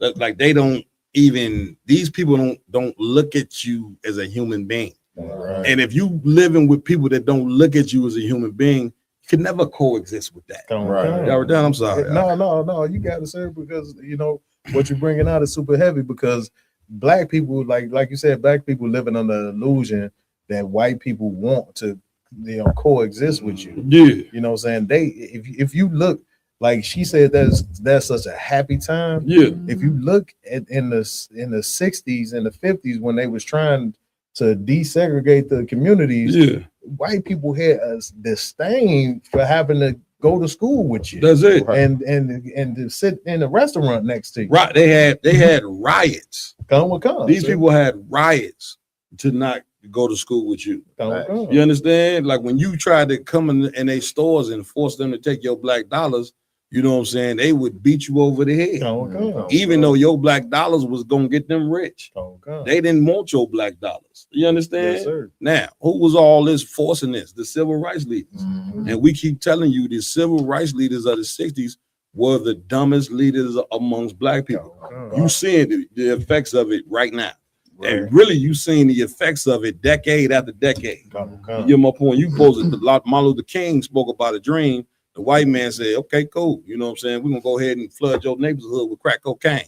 That's a hell of a dream for you. You see what I'm saying? We're going to go ahead and to put all your sons, you know what I'm saying, in prison and call them super predators in the early 90s.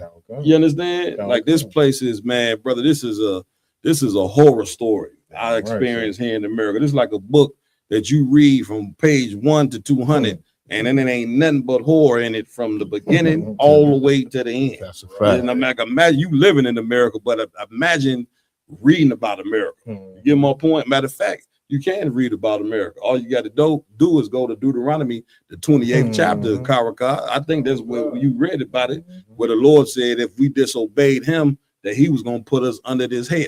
And everything in Deuteronomy 28th chapter, it matched our experience here in America. And the point of it is to go to show you is you are to never disobey the Most High. You know what I'm saying? The God of blacks, Hispanics, and Native American Indian. Oh, this is what you receive. Where we at with it? Come. Let's go. The next topic we are going into is the Tampa police ignored a man drowning but saved the dog. Oh my God, let's go. Yeah. This was heinous. Go ahead, Rama. Come on, get down. I just wanted to say I didn't even hear about this until this week. You know what I'm saying? Captain Marquardt called me on this topic. And then I had to do the research, of course, because I'm in the media team. And this is one of the most heinous things I ever heard in my life. That's right. When I actually seen the video, the court case, the mother crying, understanding that when y'all see this same cop that allowed this guy allowed this to happen to this guy saved the dog a week or two later. Earlier. I'm sorry. So, that's if you don't want to see nothing like this, I ain't gonna tell you to turn it off. But this to me was something that was real heavy when you sent it to me, Cap. Damn right. Let's get it. 34 drowned in Tempe Town Lake, Arizona. This happened on May 28, 2022. Bicking's mother recently settled a lawsuit. The lawsuit was with the city of Tempe. It alleged Tempe police officers ignored Bicking's pleas. Officers reportedly told him, "I'm not jumping in after you." Bickings was unhoused. He died in the lake. The lawsuit claimed officers refused to enter the water. This incident followed a prior Tempe police dog rescue. The dog was rescued from the same lake days earlier. The city of Tempe agreed to the settlement. Specific terms were not publicly released. No criminal charges were filed against the officers. Follow for daily true crime updates. Sean Bickings. What was going on? RJ? Cat, we shouldn't be surprised that the dog's life is more valuable than the black man. They show you that over and over again. Man, go ahead and if you kick a police dog while it's biting you, they might kill you. That's a fact. Don't let it be a golden retriever. It's like Ryan, will come to you next month. He said spot on. Man, that's what Lamar. Okay, just going back to the video we watched prior about the white lady talking about her life and her experience when she was talking about everything being thoroughbred. She said the pigs, then she said the dogs, and she said another animal. Then she said even our people, they're thoroughbred. Like even in the order of operations of things, of how she thinks, all those animals were more important than the black man that they had in captivity at the time. That's right. You know what I'm saying? Again, you know, like Roman was saying before we played the video, this is pretty heinous and hard to watch. But the reality of it is that our people need to watch this. You know what I'm saying? Because we suffer from Stockholm syndrome. You get my point? And we're studying trying to join an empire that is showing you that a golden retriever's life or a pit bull's life mean more than yours. This is a reality that you need to see. They sat there, the police supposed to serve and protect. Black people pay taxes, don't they? Police get paid from these taxes. Now, listen, when they gonna start serving and protecting? You get my point? Because a man lost his life, you know what I'm saying, when he didn't have to. Now, it's just one story. This happened back in 2022. But the thing of it is, things like this is happening in America every day. Every day, a story like this is happening, but you don't hear about it until years later. You understand? And again, you need to see this, black man, you know what I'm saying, so you can understand why would you now take yourself and join a military that believes a dog's life is more important than yours. Because don't think that you're any different from the brother that drowned. Like we all the same people. You understand? If a black man do a crime right now, get away with it, and you get off work and walk up the block, you going to jail for 50 years. You get my points, which goes to show you that we are all tied together. So when something happened to one of us, it happened to us all. Now you should be, story like this is supposed to make you get serious about serving the Lord. You get my point? Not feel sad. You can feel sad for the brother's life or whatever the case may be, but look at the reality of what the Lord is trying to show to you. The Lord is talking to us every day, and brother, we not listening. All we want to do, we want to get high. You see what I'm saying? We want to serve marijuana, you know, and play video games all day and smoke weed and think that is, you know, something important in life to do. You know what I'm saying? Meanwhile, brothers is drowning to death. Right. You get my point? They drowning to death, and yet a week earlier they went in the lake, same lake, and saved the dog. You're right, same police. And these the people that you believe that you're going to join. Right? The Lord said, who could make straight what I made crooked? The white man was made crooked. You can't change him. No matter how much you sing to him, no matter how much you dance for him, no how many jokes. Kevin Hart said right there and let the white man call him a nigga live on his ropes. Right. You know what I'm saying? That was another. It'd be so. That's what I'm saying. There'd be so many stories to get to. You see what I'm saying? He sat right there and took that on the chin. You understand? I don't even know what with these damn roasts they come up with. You know what I'm saying? But anyway, Ron, one, you had your hand up. Please get down now. Harp on it too much, but I just because I did the little research when you sent it to me. But Raj gonna play another video if he could, please, of course, that get a little bit more detailed in the situation. I forgot to send this, but it's only a couple minutes long. But the brother was of course, I don't know if nobody know, he was homeless. The man lived on the streets. Yeah. So and also he had a mental illness. That's it. So you know, a lot of this is stemming from the fact that they didn't want to go in because you're gonna see in the video he jumped into the water. Yeah. Of course. So in their mind, oh, the nigga jumped into a water, let him drown. Not knowing that the man had a mental illness, he was homeless, he was going through a lot of things at the time. So that's it. Go ahead, play it. Remember this video from last year, a man drowning in Tippytown Lake while officers were on the shore. Tonight, 1 year after that tragedy, the family of that man, Sean Bickings, is asking the city to do more to prevent future drownings. Our Fort Hatchett talking with his mother about what she wants from Tempe. Next Sunday will mark 1 year since 34-year-old Sean Bickings drowned in Tippytown Lake, 2 days after he met with Tempe leaders. He asked for help for himself and he asked for help for the other homeless people. Unfortunately, help didn't come soon enough for him. Bickings' mother revisiting the lake where she lost her son. Sean was my only child and I worried about him all the time, endlessly.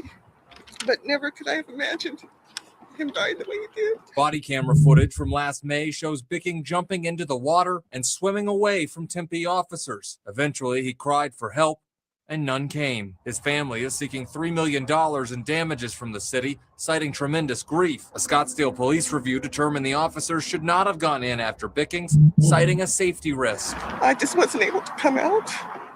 It was just too hard, and it still is.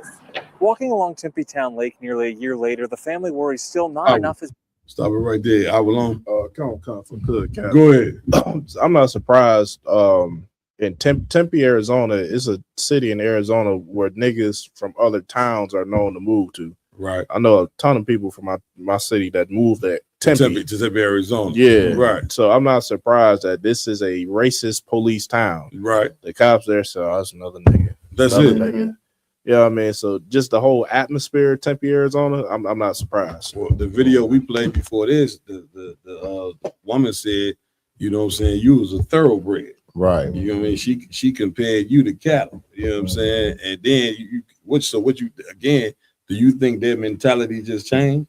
The brother said, he said, what do you need to be, he said, what do you need to be put on an even playing field? What does that look like? Well, according to Martin Luther King, you know what I'm saying, he said that America's supposed to hold true to the Constitution, right? Didn't he say that? Where every man was created equal. That's what the whole voting rights is about. Like the voting rights is about you're asking America to treat you fairly. You understand? And that's just saying something that's just not something that's ever gonna happen. Right. You're never gonna be treated fairly in this place. This is a story to prove it. You see what I'm saying? This is 2022 that this happened. What more do you need to see? You know what I'm saying? So this again, looking at this is supposed to motivate you to want to be separate from these people. Like Martin Luther King had a dream about one day white girls holding hands with black boys and vice versa. You see what I'm saying? I got a dream too. My dream is one day little black boys hold hands with little black girls and come together. You understand? Hispanic, you know what I'm saying? Girls get together with little black boys and Hispanic men get together with black men and rule the planet Earth. That's my dream. Right. You know what I'm saying? And part of my dream also is while we ruling Earth, I like to see the people that had us in slavery go into slavery. Damn right. So Martin Luther King's dream is a little bit different from mine. Now, hopefully my dream come true. Y'all done? It's so heavy what you're saying, and going back to the other video that we just watched, you know, saying her talking about, you know, saying slavery times like it was a paradise, lets you know, like from a certain person land, your hell and your destruction can be a paradise to somebody else. So you got to understand that, you know what I'm saying, in order for you to be in your paradise, somebody else got to be the ones that's suffering. You know what I'm saying? And that's what, like you just said, that's what needs to happen. The people that benefited from our people suffering, they need to see the flip side of that. Well, listen, this cat came on here. He on my little Monster Midwest page. He said, "Keep dreaming, my boy." In other words, saying the dream I just said, I should just keep dreaming. Well, my response to that will be, you know, back in the 1600s, before America was started, the forefathers, they dreamed about America. You know what I'm saying? About having a strong white nation and a strong white kingdom. And guess what? We living in it, ain't we? Facts. You know what I'm saying? So dreams do come true. Now you can say dream on. I hear you, you know what I'm saying? Right. But the only one who can determine whether my dream is a reality or not is the Most High. That's right. And unfortunately, I don't know who you are, what you is, you know what I'm saying? You ain't the Lord. You understand? Right. So the statement you making, I could care less. I'm a dream, you know what I'm saying? Matter of fact, I'm gonna do more than dream. You know what I'm gonna do with my yard? What's that, I'm sir? gonna make it a reality. Damn right. You get my point? I'm gonna make it a reality. Come on, my yard. That's heavy, Cap. The man dreamt of going into space into the moon, right? That's it. A man looked at the sky and looked at the birds and said, "I dream about flying like a bird." Damn right. Somebody got tired of walking and got tired of feeding horses and dreamt that it was a way to get from Detroit to Cleveland in a couple of hours. Come on. Instead of a couple of days. Damn right. And guess what?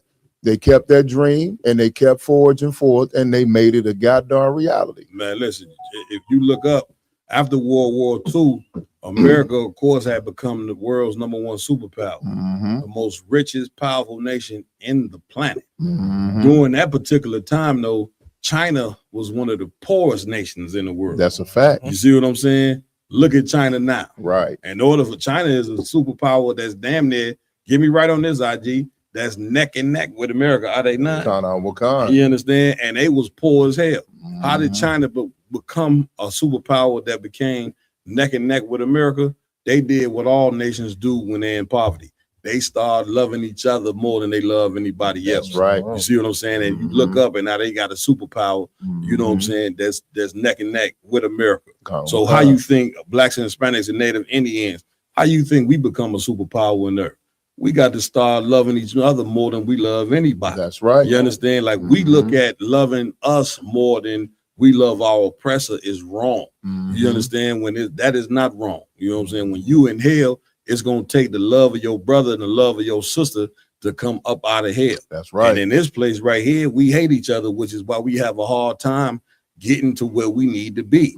We love our oppressor more than we love ourselves. That's right. How do we know? We crying about this damn vote in Louisiana and in Memphis. Right. You understand? When we should do the thing that any nation supposed to do when they being oppressed.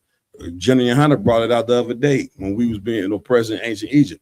Moses convinced the Israelites to go serve their God, which means he walked away from the love of the Egyptians. And if you are Black, Hispanic, and Native American Indians, the solution for us getting fixed is walking away from the love of walking away from wanting to be loved by America. You get my point? And when we focus on loving ourselves, man, we are on the own businesses in our neighborhood. That's a fact. We'll be able to teach our children something that they can, that's tangible. You know what I'm saying? Something that they can walk away with, namely repairing the family. Right. And teaching the children how the Lord really instituted marriage. Right. You see what I'm saying? Like God. this is what we need to turn back to. All that other stuff is frivolous. Damn right. You understand? Sir. Come on, Karaka. Get Karaka. The mic. Get Karaka a hand, man. Strong preaching prophet in here, man. Get down, bro. Come. So what I want to say, what you saying so heavy. For any blacks and Hispanics that's out here watching this show right now, that comment that you just read, this is why you should stop trying to love a people that hate you. Damn right. They want you to stay under their foot, but yet you come up against us about how they can repent and how they can do these things. But deep down in their heart and their soul, they never want to be with you. They always want to be over you. That's it. That's all I want to say. That's it. Where we at with it? Come on. Next we have psychology behind the so-called white man's lack of empathy. Let's go. Oh yeah.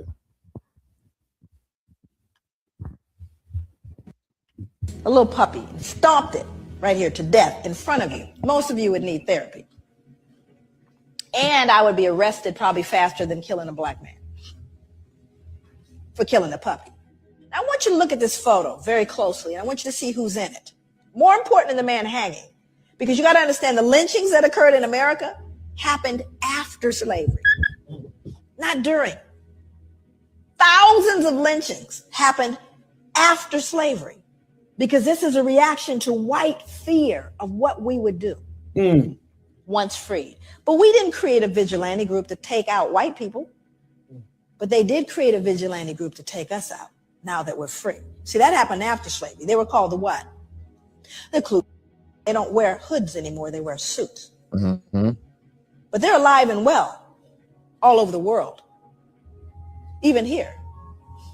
So look at who's in the picture. I want you to look at this little girl in particular. You can't see her closely, but she's actually grimacing. Like I was just talking about smirking. Get calm with God. Now, remember, let's go back to the puppy concept here. She would be loathed and torn up probably if this was a puppy. Facts. Which means he's less than that. Because she's not disturbed. This little girl is not disturbed by this. But she should be, shouldn't she? People always ask me, they go, Joy, what was the impact on white people? There it is. Right there. Can't feel any empathy for him. None, zero, zip. There's a little one back here, even smaller.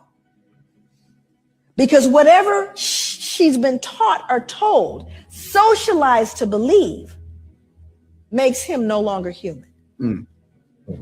That's the greatest danger to white people, is that they can't feel it. And there's a reason why white people can't feel what we're talking about. My God, what would you then feel? It's tough. So I've got to believe, oh, it's all over now. It's not my fault. I don't benefit. It's not a big deal. Let's move on. It's not all of those things. But we don't say that to Jewish people. I dare you.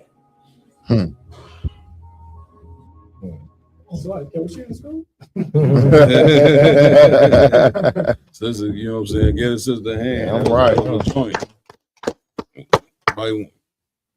Go ahead, y'all done? Yeah, kind of so if I could, like, you know, what the sister was bringing out, like, you know, it kind of just got me in the mindset of thinking, like, you know, just all of these people that, you know what I'm saying, that constantly want to say that, you know,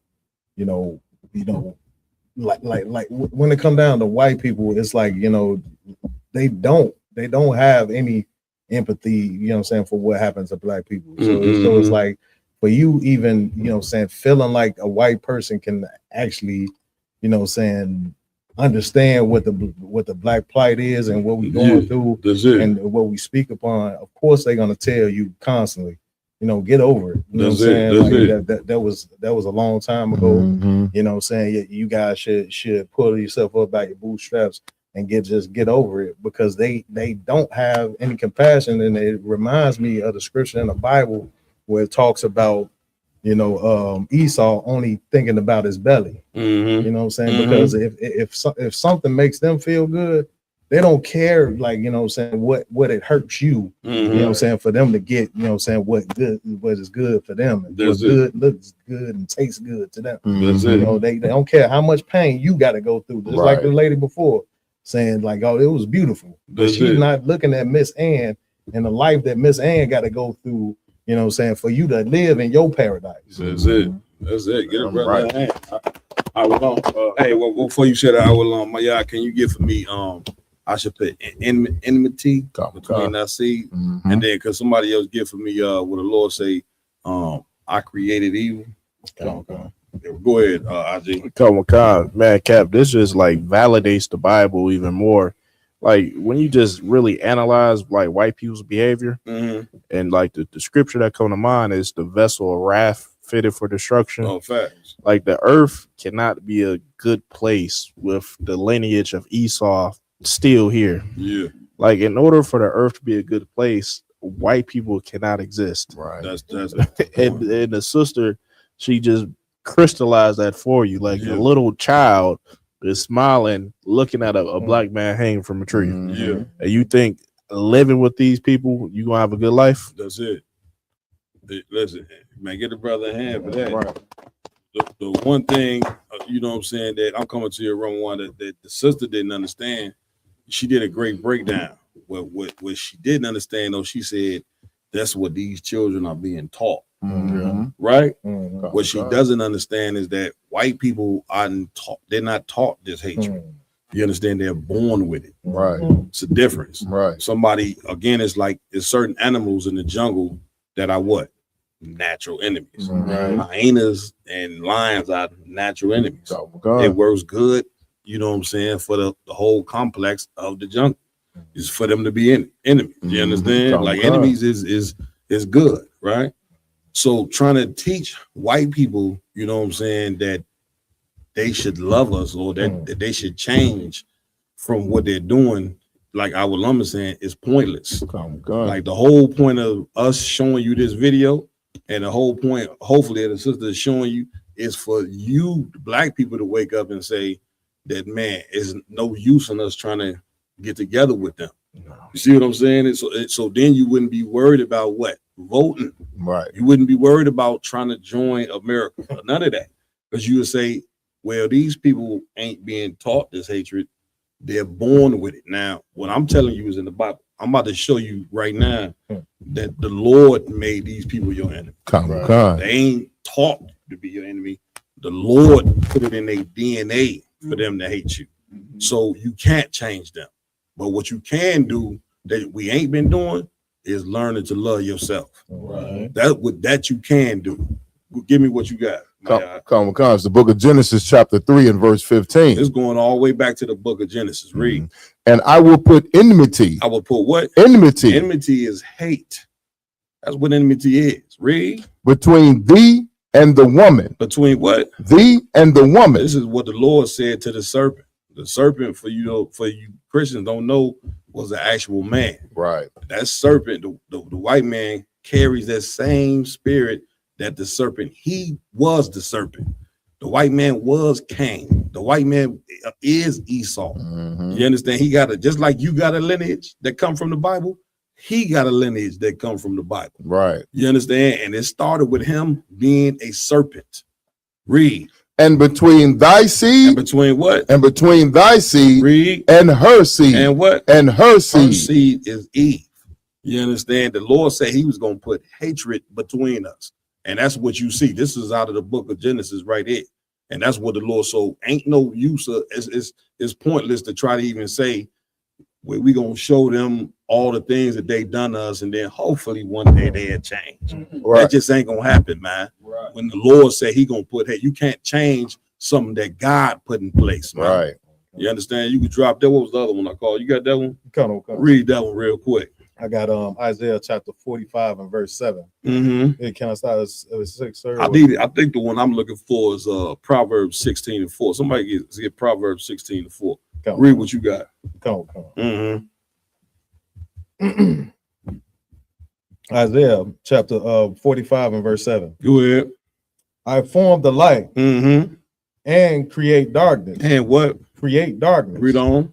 I make peace. I make what? I make peace. Read. And create evil. And what? And create like evil. The Lord is the one that create evil. And it ain't no other people on the face of this earth that's more evil than the so-called white man. Right. And the Lord created him. Now, you might ask, why did the Lord create him?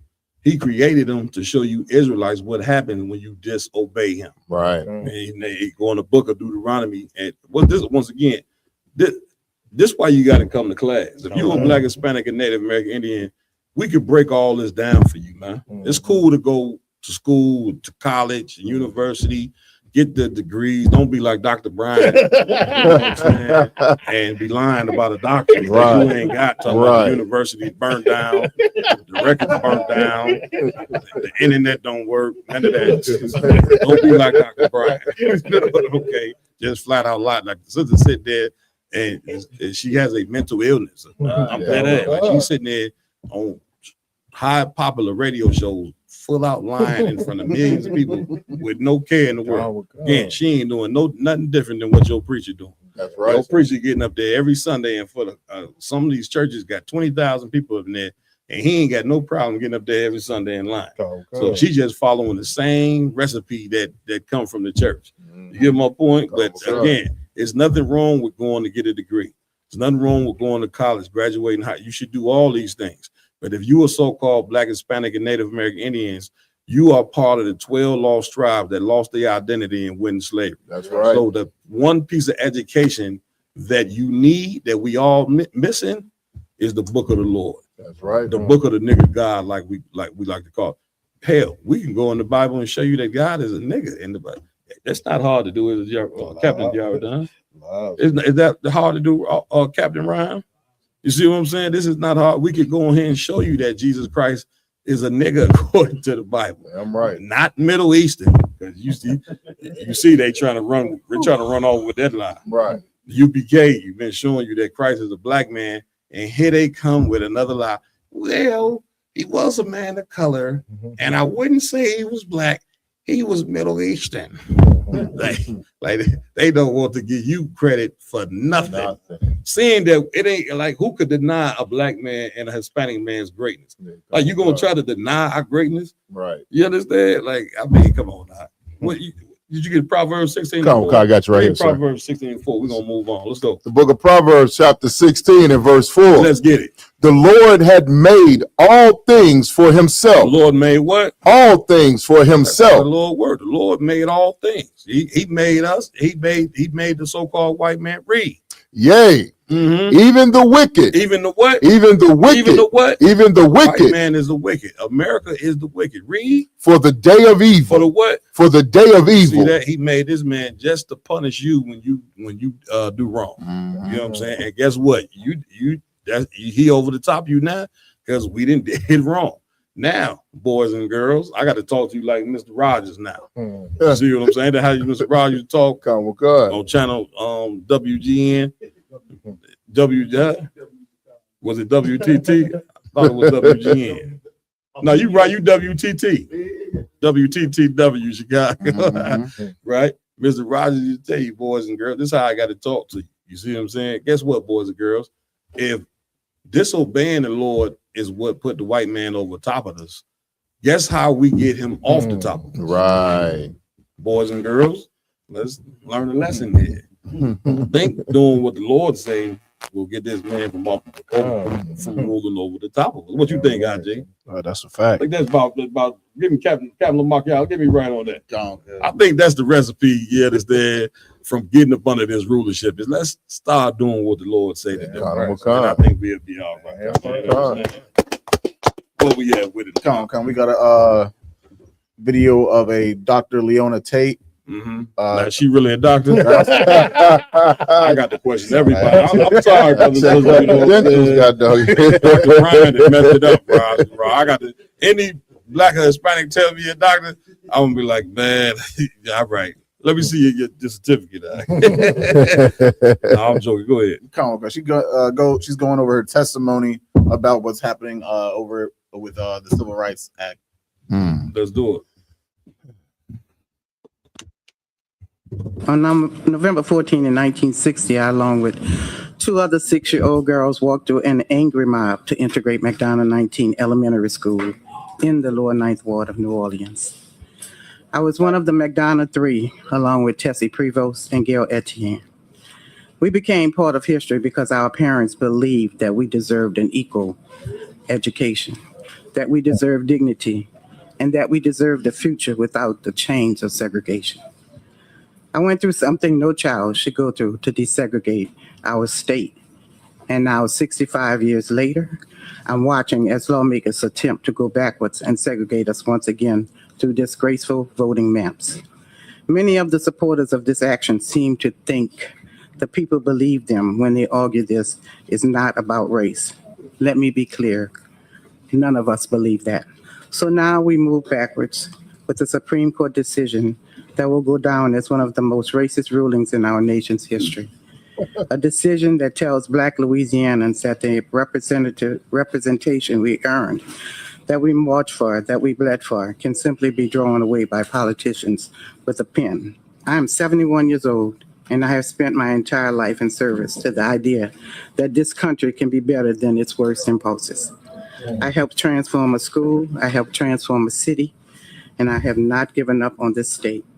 But I need you to understand what it feels like to stand here, to have walked through that mob as a child, and to now watch elected officials do that same thing that the mob was trying to do. You have a choice in front of you.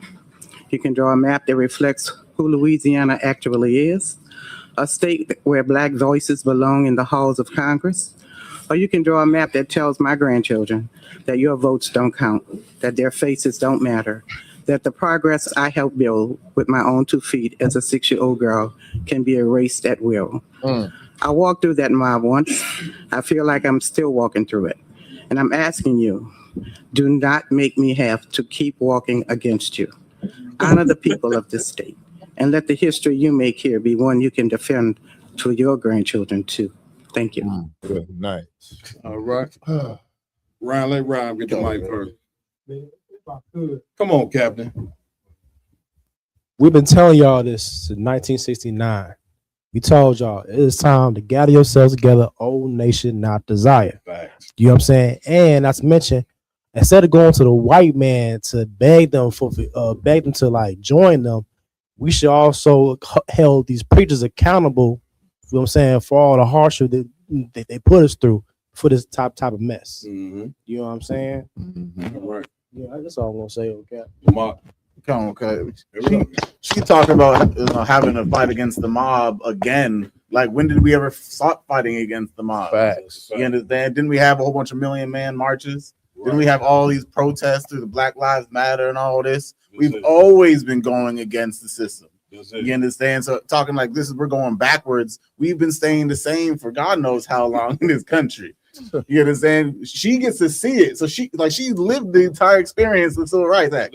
She should know that nothing changed in the first place. You understand? But that so-called love for the white man you have so embedded in your heart because of Christianity, you can't open your eyes to see it's a trap. Right. I'm coming to y'all, but I just want to say something. Did you see at the beginning of the video? And she's doing all this talking and all this deep. The white man sitting right there fixing. He doing it. Look at everything. He wasn't even paying attention to her. Right. Like with the point of he don't even care what she's saying. Next. Like, and then they in Louisiana, New Orleans, right? Go. Okay, you black people that's down in New Orleans, Louisiana. I don't think you learn. I don't think the what is it called hurricane? I don't think you learn from Hurricane Katrina about how these people feel about you. Okay, for some conspiracy theorists say that whole flooding was constructed. They say they blew up some walls and flooded your town out, but somehow the white town did not get flooded out where the white people live. And then when you try to run to the white town and run from the flood, they were standing on the bridge with shotguns. And was shooting black people. You ain't learned. You understand? Hurricane Katrina, that was 20-something odd years ago. So it's not, which I'm gonna tell you, here's the thing of this. The psychosis is like, we don't got no hope in this place. That's right. Like for Hurricane Katrina that happened 20 years ago, and then to be sitting there trying to vote for a place that you know is racist against you, it means something that is very deep that we have to realize is that black people don't believe there's a God. That's a fact, sir. They don't. They believe that it don't get no better than I will oppress. Do you know what that means? That means that the world that the Lord created is meant to be ran by evil men. Right. And that the only way for us to get out of this is go stand in line and vote for a racist empire that you can see the Lord is crumbling piece by piece. If he wasn't crumbling it, why in the hell would the gas prices be as high as they are? Why would the food prices be as high as they are? You understand? Like the Lord is going to plague the hell out of America the same way he plagued H&E. That's how I know you Christians don't read that Bible. Because if you read that Bible, you would understand that you're in ancient Egypt, you dumbass. Right. You would understand that the white man is Pharaoh, you big dummy. And what did the Lord end up doing to Egypt and Pharaoh? He destroyed it because they had the children of Israel enslaved. So what you think he gonna do to this place? You supposed to be making a mass spiritual exodus out of this place in a hurry. Now what does that mean? Man, you better leave that homosexual lifestyle that the white man convinced you is okay, and that God in the New and Old Testament tell you is an abomination. You better put that weed, that cocaine down, the molly, all them drugs that you fit. So some of you, man, you can't even function without a damn drug. Right. The minute when you go to sleep, you got 7 different drugs flowing through your stupid ass brain. You can't even think straight. You understand? But yet you know how to go vote though. You understand? You're popping mollies and everything else, but you is standing in line ready to vote. Then you ain't that high. Damn. Once again, this happens right here, Captain Avalon, from poor leadership. The leadership that we have as black people is a clown show. Like them preachers, instead of wearing alligator shoes, every Sunday morning they should show up with clown shoes on. And then the people will be able to see, well, this is a clown up here teaching every Sunday. You understand, Avalon? Come, man. Cap, to your point, like ain't no moving forward in America. And this is what I just can't understand. We came here as slaves. Like at one point in time, did it change in white people's mind that they're gonna look at us as human? and say that we want y'all to be equal to us. That's it. I don't think that ever happened. No, it hasn't. But in black people's mind, it's like it was a switch that went off in white people, and all of a sudden they don't hate you no more. Yeah, they don't look at you as a slave no more, and Right. they want you to just join in this empire. Right. That never happened. Damn right. And you can see it never happened because the condition of black people will tell you it never happened. Damn right. Damn right. Give Damn it up. right. Give it up. Come on, man. Y'all talk to me. Hey, it's like I said, and for that sister, you know what I mean? And no offense to the sister, you know, she's been lied to and brainwashed her entire life because she's talking about how she faced that mob and walked through that crowd. I mean, and I'm sure what the sister went through trying to integrate them schools back in the days was a terrible thing. We've seen the videos, we done heard the stories, you know what I mean? But she has been told her whole life that she has did something great and helped change America. Yeah. You know what I mean? That's So it. for her to come and try to give such a heartfelt speech to the grandchildren of the same people that spit on her Yeah. when she walked through them lines. That's it. You know what I mean? That's Like for her to sit up her life and think that America has changed, it shows the disillusion that the leaders in the Christian church have put on that sister. That's it. You know what I mean? That's Because it. she's heralded as this big hero, Yeah. but she don't realize what she actually did was help destroy black education. But let me tell you something. A lot of these cats you see arguing in New Orleans and Memphis and all over the country, it ain't that they think America didn't change. Right. They sitting up there doing all this crying and complaining because they know they checks about to get cut. That's a fact, Cap. A lot of Donald Trump, remember, he got it. One of the first things he did when he got up there is got rid of about 300,000 government officials. Come. So all this complaining that you hear about these cats, it ain't because they care about the poor people in Gary, Indiana. Mhm. It ain't because they care about the poor people in Memphis. Right. It ain't because they care about the poor people in New Orleans. Right. These cats is worried about their government check getting cut by the government of the United States. Cut on That gun. is it. That is all. They ain't worried about the well-being of their people. Because if they was worried about the well-being of their people, then they would turn to the Lord to fix that situation. That's right. How did Moses fix the Israelites? Did he say, let's go vote for the Pharaoh, for the new Pharaoh? Right. Did he do that? Lie, No, I don't sir. think he did. You understand? He told Pharaoh, let my people go serve the Lord. Right. And that's what we supposed to be doing as blacks, Hispanics, and Native American Indians. It's time for us to go turn and serve the nigga God. Damn And right. Get up out of this situation. Damn right, sir. God damn it. Come on, man. What we doing here? Come on, Ramawan. Please. It's so heavy. Like first and foremost, that was Big Mama. Yeah, Cap talking about Big Mama all the time. That was a sister, an older sister back in the day. Yeah. You know, that fought, you know what I'm saying? And she went in front of those oppressors trying to plead a case. Yeah. Of course, Ecclesiastes 7:7 says that oppression maketh the wise man mad. That's what it also that the gift destroyed the heart. Civil rights was so much of the gift that destroyed black and brown households. That's it. That now I'm gonna show you how bad it destroyed us. Come on. She's pleading in front of the same people who took the civil rights from her. Yeah. She's pleading to them to give it back. Yeah. Give it back to me. Give it back to me. That's it. Not knowing that it's all what they took, what they gave you was always meant to be taken from you. Damn It was right. never meant to stay. Damn right. Damn right. You got another joint? Come on. Let's get it. A dude named Bakari Sellers quoted. No, I'm Now the just gonna say brother, it. now the brother on here, he wanna quote the Apostle Paul. You know what I'm saying? Hey, I should deal with it, but cut him to pieces. You don't know what the hell you talking about, man. Come, You better leave me the hell alone. Boy, I'm gonna mess your whole mind up with these scriptures. You gonna run the Paul. Right. Don't even understand Paul. No, you know. But the Paul said about the Gentile, man, shut up. Right. Go ahead, Elijah. Go, God. I want to deal with it. I want to get it. Yeah, man. I don't want you to, Cap. Yeah, let's go, man.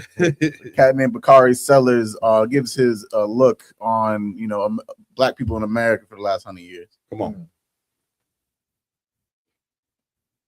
We are going to be the first generation to actually leave this country worse than the one that we inherited.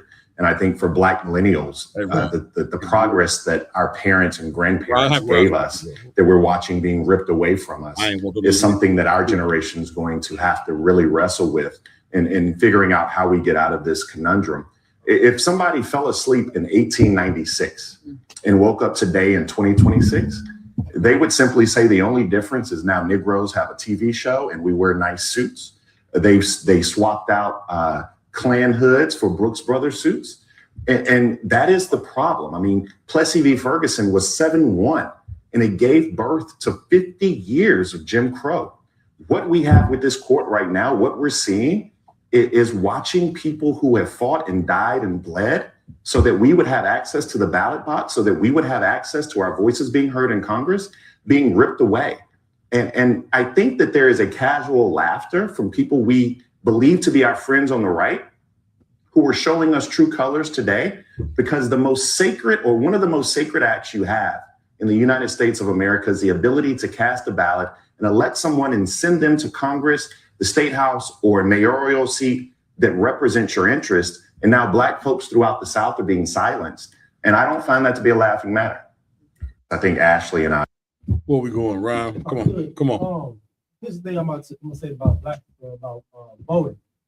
You don't need to vote in order to have successful community. Right. You understand me? Because Give it up. East Indians owns 80% of all hotels across the United States of America. That's it. Now, one East Indian ever voted.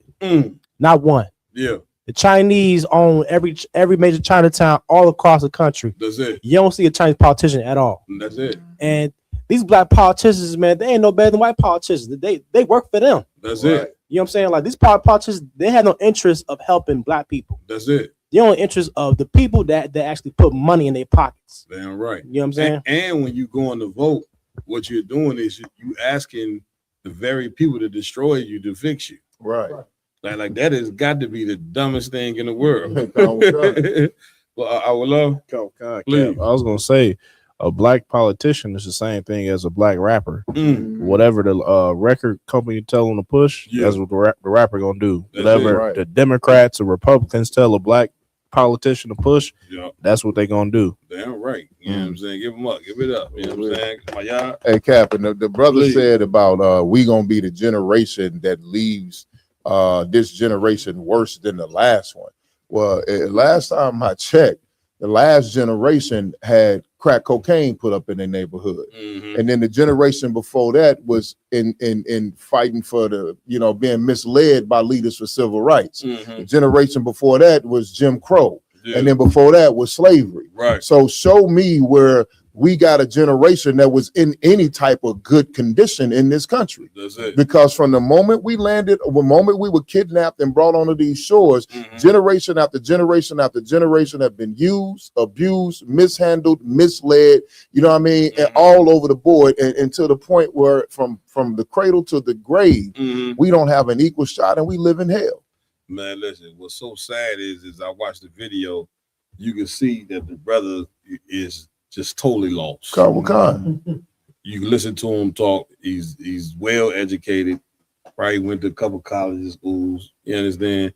And the brother has no clue that he's sitting up there talking to a devil who don't even care about nothing that he's saying. What kind? Just like the sister. Just like the sister. You understand? Where he's sitting there trying to plead with the people who do not want to hear his plea, which it goes back to the Kerner report that they did in the 60s, where they said the most revolutionary of us was those brothers and sisters that lived in the hood.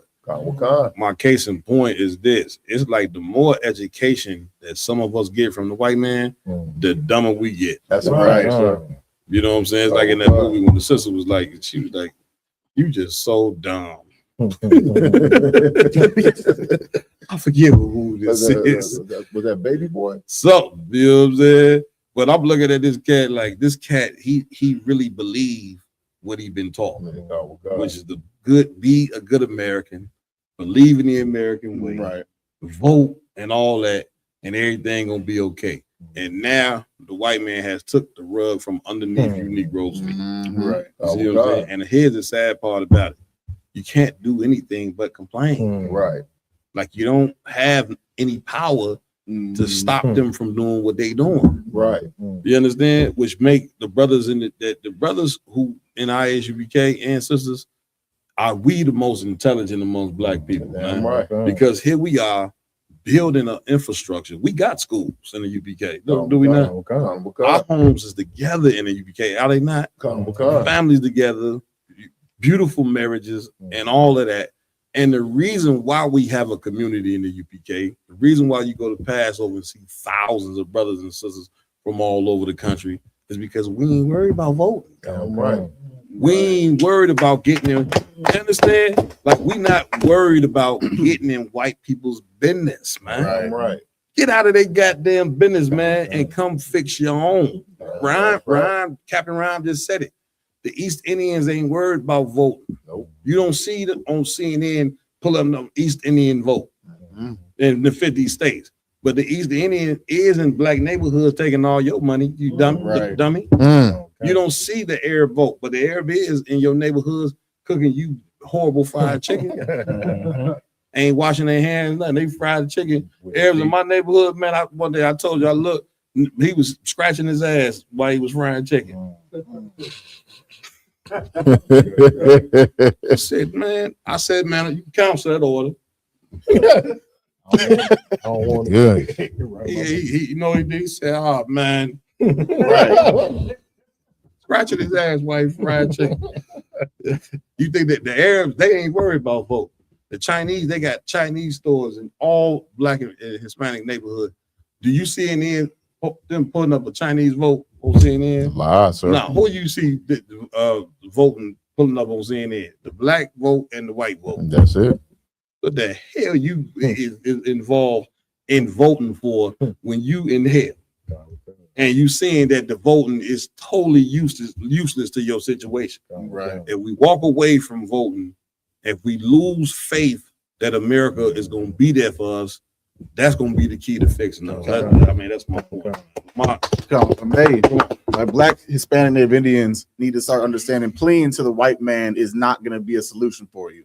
The solution that you need to do is start pleading to the Most High in Christ. That's it. But there's a way to do that. The only way you can plead to the Most High in Christ is when you start following the laws, statutes, commandments. That's when your pleas will be heard. That's when a real change will be made. You understand? And through those pleas that the Lord hears, are in the ISUPK. That's why we do all the classes, the camps, the giveaways, all the things we do. Because we're pleading to the Most High for y'all's sakes. We found the answer that pleading to the white man is irrelevant. Get a brother a hand. Hey, you said something heavy, turning to the Most High in Christ is the way. But not that Christ y'all serving in the church. Let's draw a line right there, because I don't want no Christian to think, see, they serve Christ like we doing. We both all together. Nah, we ain't together. Right. Stop that right now. You know what I'm saying? You believe in white Jesus, we believe in the nigga Jesus. That's two different Jesus right there.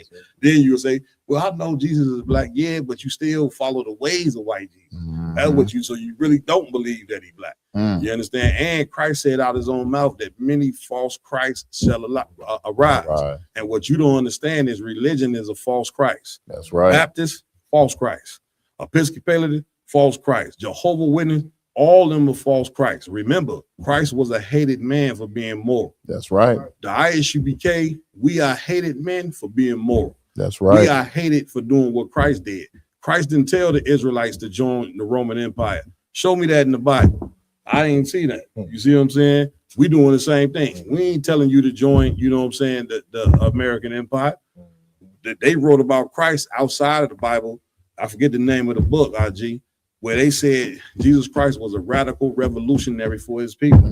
What do you think we are? When you see us, say we dress funny and you call us cult leaders. That's what we are. We are radical revolutionaries against this empire. You know what I'm saying? Roman one, come on. Man, get down, play that thing, man. Let's go.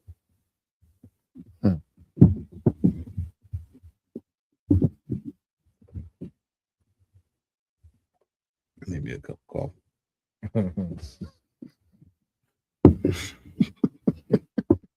I need some of that thing Yak and Captain McCall got. The Starbucks. The espresso. Oh, you don't want to go to sleep. It's like 10 different names on the joint. Espresso, dominant sugar, the white rhino, black seed oil.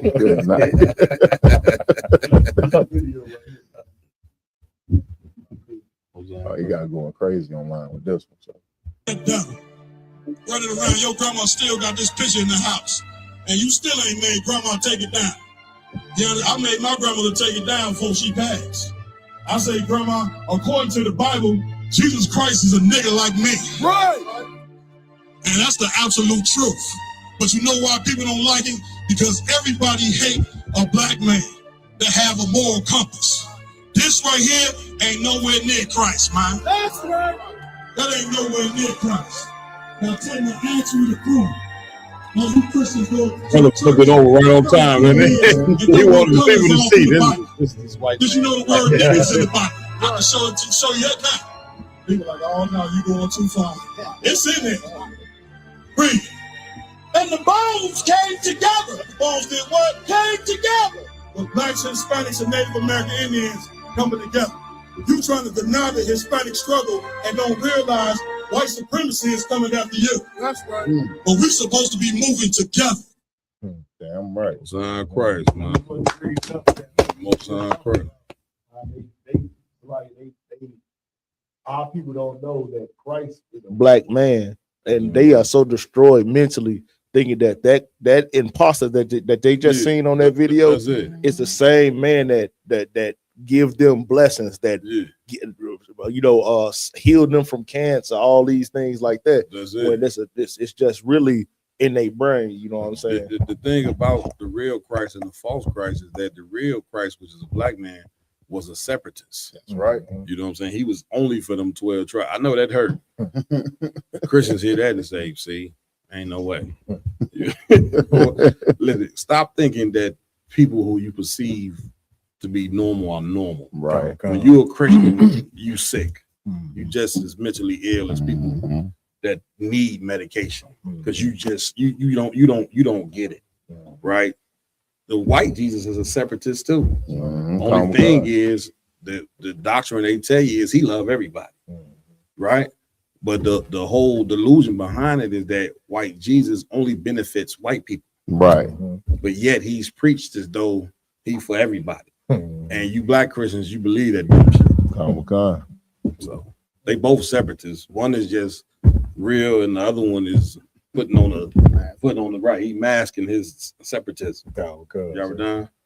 It was so heavy about what you're saying too, and to just go back to the video where the brother is talking about, being the first generation, of that's not progressing. You know what I'm saying? That's an illusion in black people's mind that we constantly progressing and getting better in America. If we honest and we would be honest about it, we haven't progressed since we came out of segregation. Right. Cat just said that's the one thing he did say.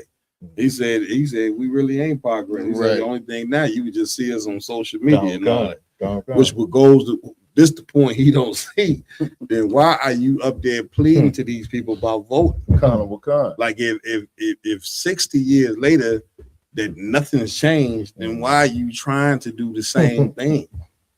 Insanity. 60 years. So what do we? I don't. You see what I'm saying? But again, you think getting a degree is what make a man intelligent. You understand? Like a degree is just a degree for whatever they taught you. Right. But apparently they ain't teach you that the white man was the devil. I learned that. I got that doctorate. That doctor. Remember, I'm a doctor now too, like Dr. Brian. Dr. Mayhem. You know what I'm saying? I'm only joking. You know what I'm saying? But I learned what I learned in the ISUBK. Damn right. That the white man is the devil that the Bible speaks of. Damn right, sir. And that could be that is the most intelligent thing that you can teach Black, Hispanic, and Native Indian people. Right. And the sad part about it is, I'm giving right. I shouldn't have to teach it. I shouldn't have to teach you that these people are the devil and they gonna always hated you and voting is pointless. The proof is in the butt. Where we at? Lamont. Come on. Next up is have a clip from 1966. Let's go.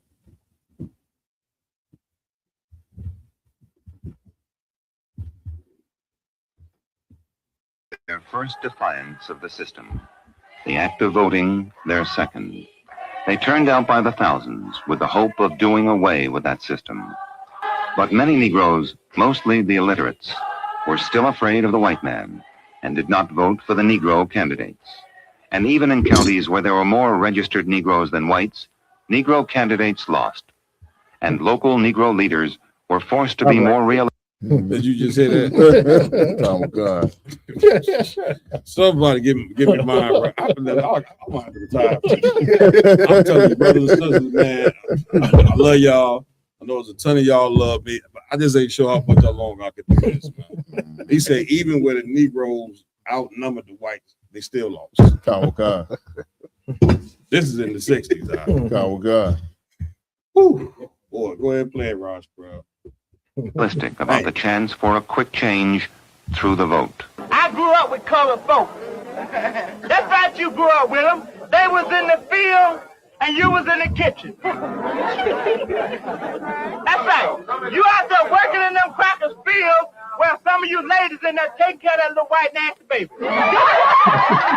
This is Lowndes County, Alabama, through which the march passed.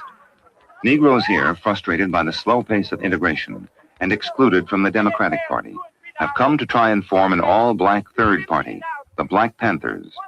This is their own primary, where Negroes are voting for Negro candidates to represent them. $1.50 a day. $1.50 a day. And it's time to stop it. Like right now, you got the power. You got the power. Their slogan is Black Power. It is designed to overcome fear of whites and to appeal to those Negroes who have rejected working with the white man and want to go it alone.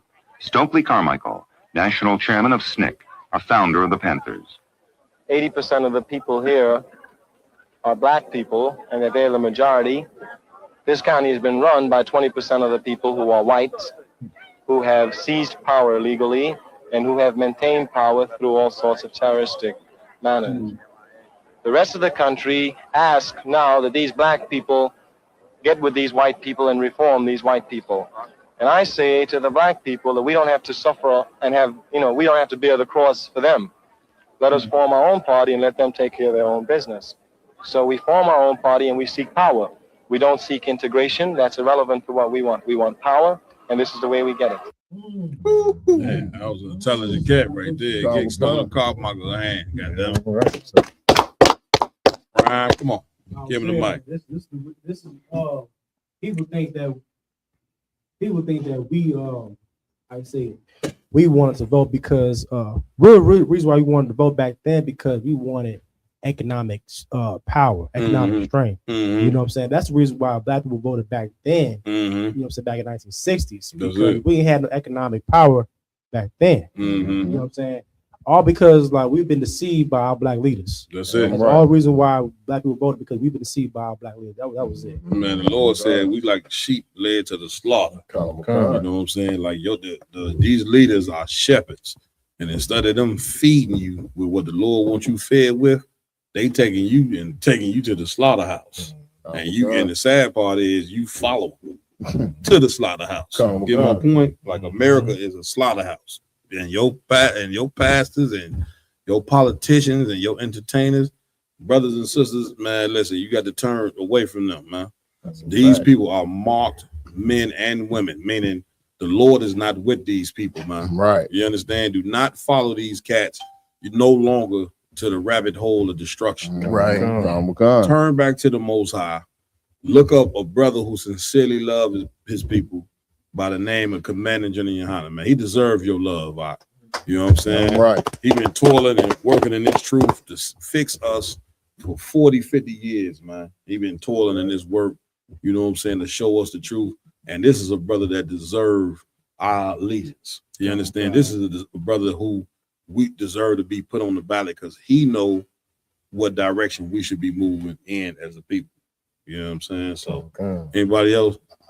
Man, with that, man, it's been one hell of a show. You know what I'm saying? Like always, got to give it up to my team for rocking it out. Tomorrow we will be where we at? Hold on, I'll pass to the brother. Let me get. I'm gonna pass to Lamar Kiala. Give him a hand, Captain Lamar Kiala. Announcements. Come on. Make sure to go like, follow, share, subscribe to All Roundtable of Truth, Real Nigga University social media pages out there. You understand? Tomorrow we'll be at 47th and Ashland. Out here in Chicago for camp from 1 p.m. until then. I just want to make sure to shout out that the very first cookout that's going to be going down in ISBK, I believe, is Nashville, Tennessee. The weekend of July 4th. You understand? So make sure to go show some support to those brothers and sisters out there. That's all right. Give it up. Give it up. Give it up. We have camp tomorrow too. What we have camp? 47. Oh, you been said it already. Also, too, I want to give it up to Captain Yaradan. Give him a hand. Any announcements? Come, sir, if I could, you know what I'm saying, as always, pay your tithes to isupk.com. You know what I'm saying? isupk.com. Pay 10% of all your earnings to the priests and prophets of the Lord that's doing real work for Blacks, Hispanics, and Native Indians. You know what I'm saying? Also with that, you know what I'm saying, if you're looking for any merch that you see here on the show or all throughout Israel, go to diversecitymall.com. Damn right. Give it up. Give it up. Speaking of merch, man, I want to give it up to Officer Yaradan. Made this badass t-shirt, Monster Mayhem TV. That's my new YouTube channel. If you can please go subscribe to that channel and get them numbers up. I'm gonna be bringing out a lot of heavy information. Ramawan, he administering the whole channel. So man, we're gonna rock this thing out. You know what I'm saying? So go join that joint, man. Big shout out. You see the work is quality, man. If you know what I'm saying, if you don't want to stain, you got to wash it inside out. Like he told me at the last minute because a lot of the shirts are already destroyed. You know. Well, big shout out to Captain Yaradan, man. Give him a hand. Also want to give it up to Captain Iwalum. Anything Iwalum? Yeah, Khan, sir. Depending on council, I'll be doing a war report either Sunday night or Tuesday night. So make sure y'all be looking out for that. Damn right. Give it up. Give it up. Give it up. Also, too, want to recognize Priest and Officer Mayad. Any announcements? Honorable Khan, sir. Wherever you are in the world, go to isupk.com. You know what I'm saying? We got classes Monday through Friday all across the world because ISUPK is not a local organization. We are international. You know what I mean? So wherever you are, go to isupk.com, find a local school in your area, start attending classes. And every Saturday, we also have the Sabbath service. You know what I mean? Right. From 9 o'clock to 11 o'clock because it's camp season. You know what I'm saying? We go out and do the work of the Lord. You can come in and get the Lashwan Kwadash. We break down the scriptures like it from Genesis to Revelations. You know what I'm saying? We give you the ancient Hebrew, the Lashwan Kwadash, our original language. We give you the English translation and the proper scripture breakdown so you can understand your history. Damn right. Give it up. Give it up. Also want to give it up to my technical team over there doing what they're doing every week, man, making sure that this thing runs smooth. Officer Ramawan, give him a hand. Congratulations on his new 5,000 rank raise. Well earned. Well earned. Brother is a tireless worker in the work of the Lord. You know what I'm saying? Right. Also got to give it up to his right hand man. Go ahead, Ramawan. Please get down. And then I do want to reiterate before we all even do that. Make sure that y'all subscribe to the Monster of Mayhem TV. It's on YouTube. Right. We got in 2 weeks, we got about 150 subscribers. We trying to get to 1,000 by the month over with. So make sure y'all tune in. If y'all on here watching, man, it ain't nothing but heat inside this Monster of Mayhem TV YouTube. So make sure y'all subscribe. Right. Big up to Salakia Amanabath Yahauda. Big up to Princess Kanawa. Y'all got to bear with me with some of y'all sisters' name and brothers. You got to get that one. The brother from Kokomo, Ra'ah Awar. The water, Salakia, sir. Let me see who else I got. Showing your Hebrew skills on that. Mariah Allah, of course. Mariah Allah always down with us. Trooper Shakat. The brother, he's always a person that's on here with us. What else? Zabalawan, 144. Yo, all y'all, everybody who tuning in every week, like just make sure y'all do one thing. Get y'all cousins, get y'all, aunties, uncles, whatever, who been in this Christian mentality. Bring them, let them come, have them watch this podcast. Like they can keep going to church until they finish watching this podcast and realize that church ain't the place to be. So Damn right. I wanted to put that out there, Cap. To watch. Damn right. Get it, bro. Give it up. Give it up. Also, give it up to his right hand man on the tech team, Officer Oscar Rob. And of course, also in here with tonight, newly raised Captain Ryan in the building. I am Captain Mohawk, Under Commander Jenny Hanna. See you.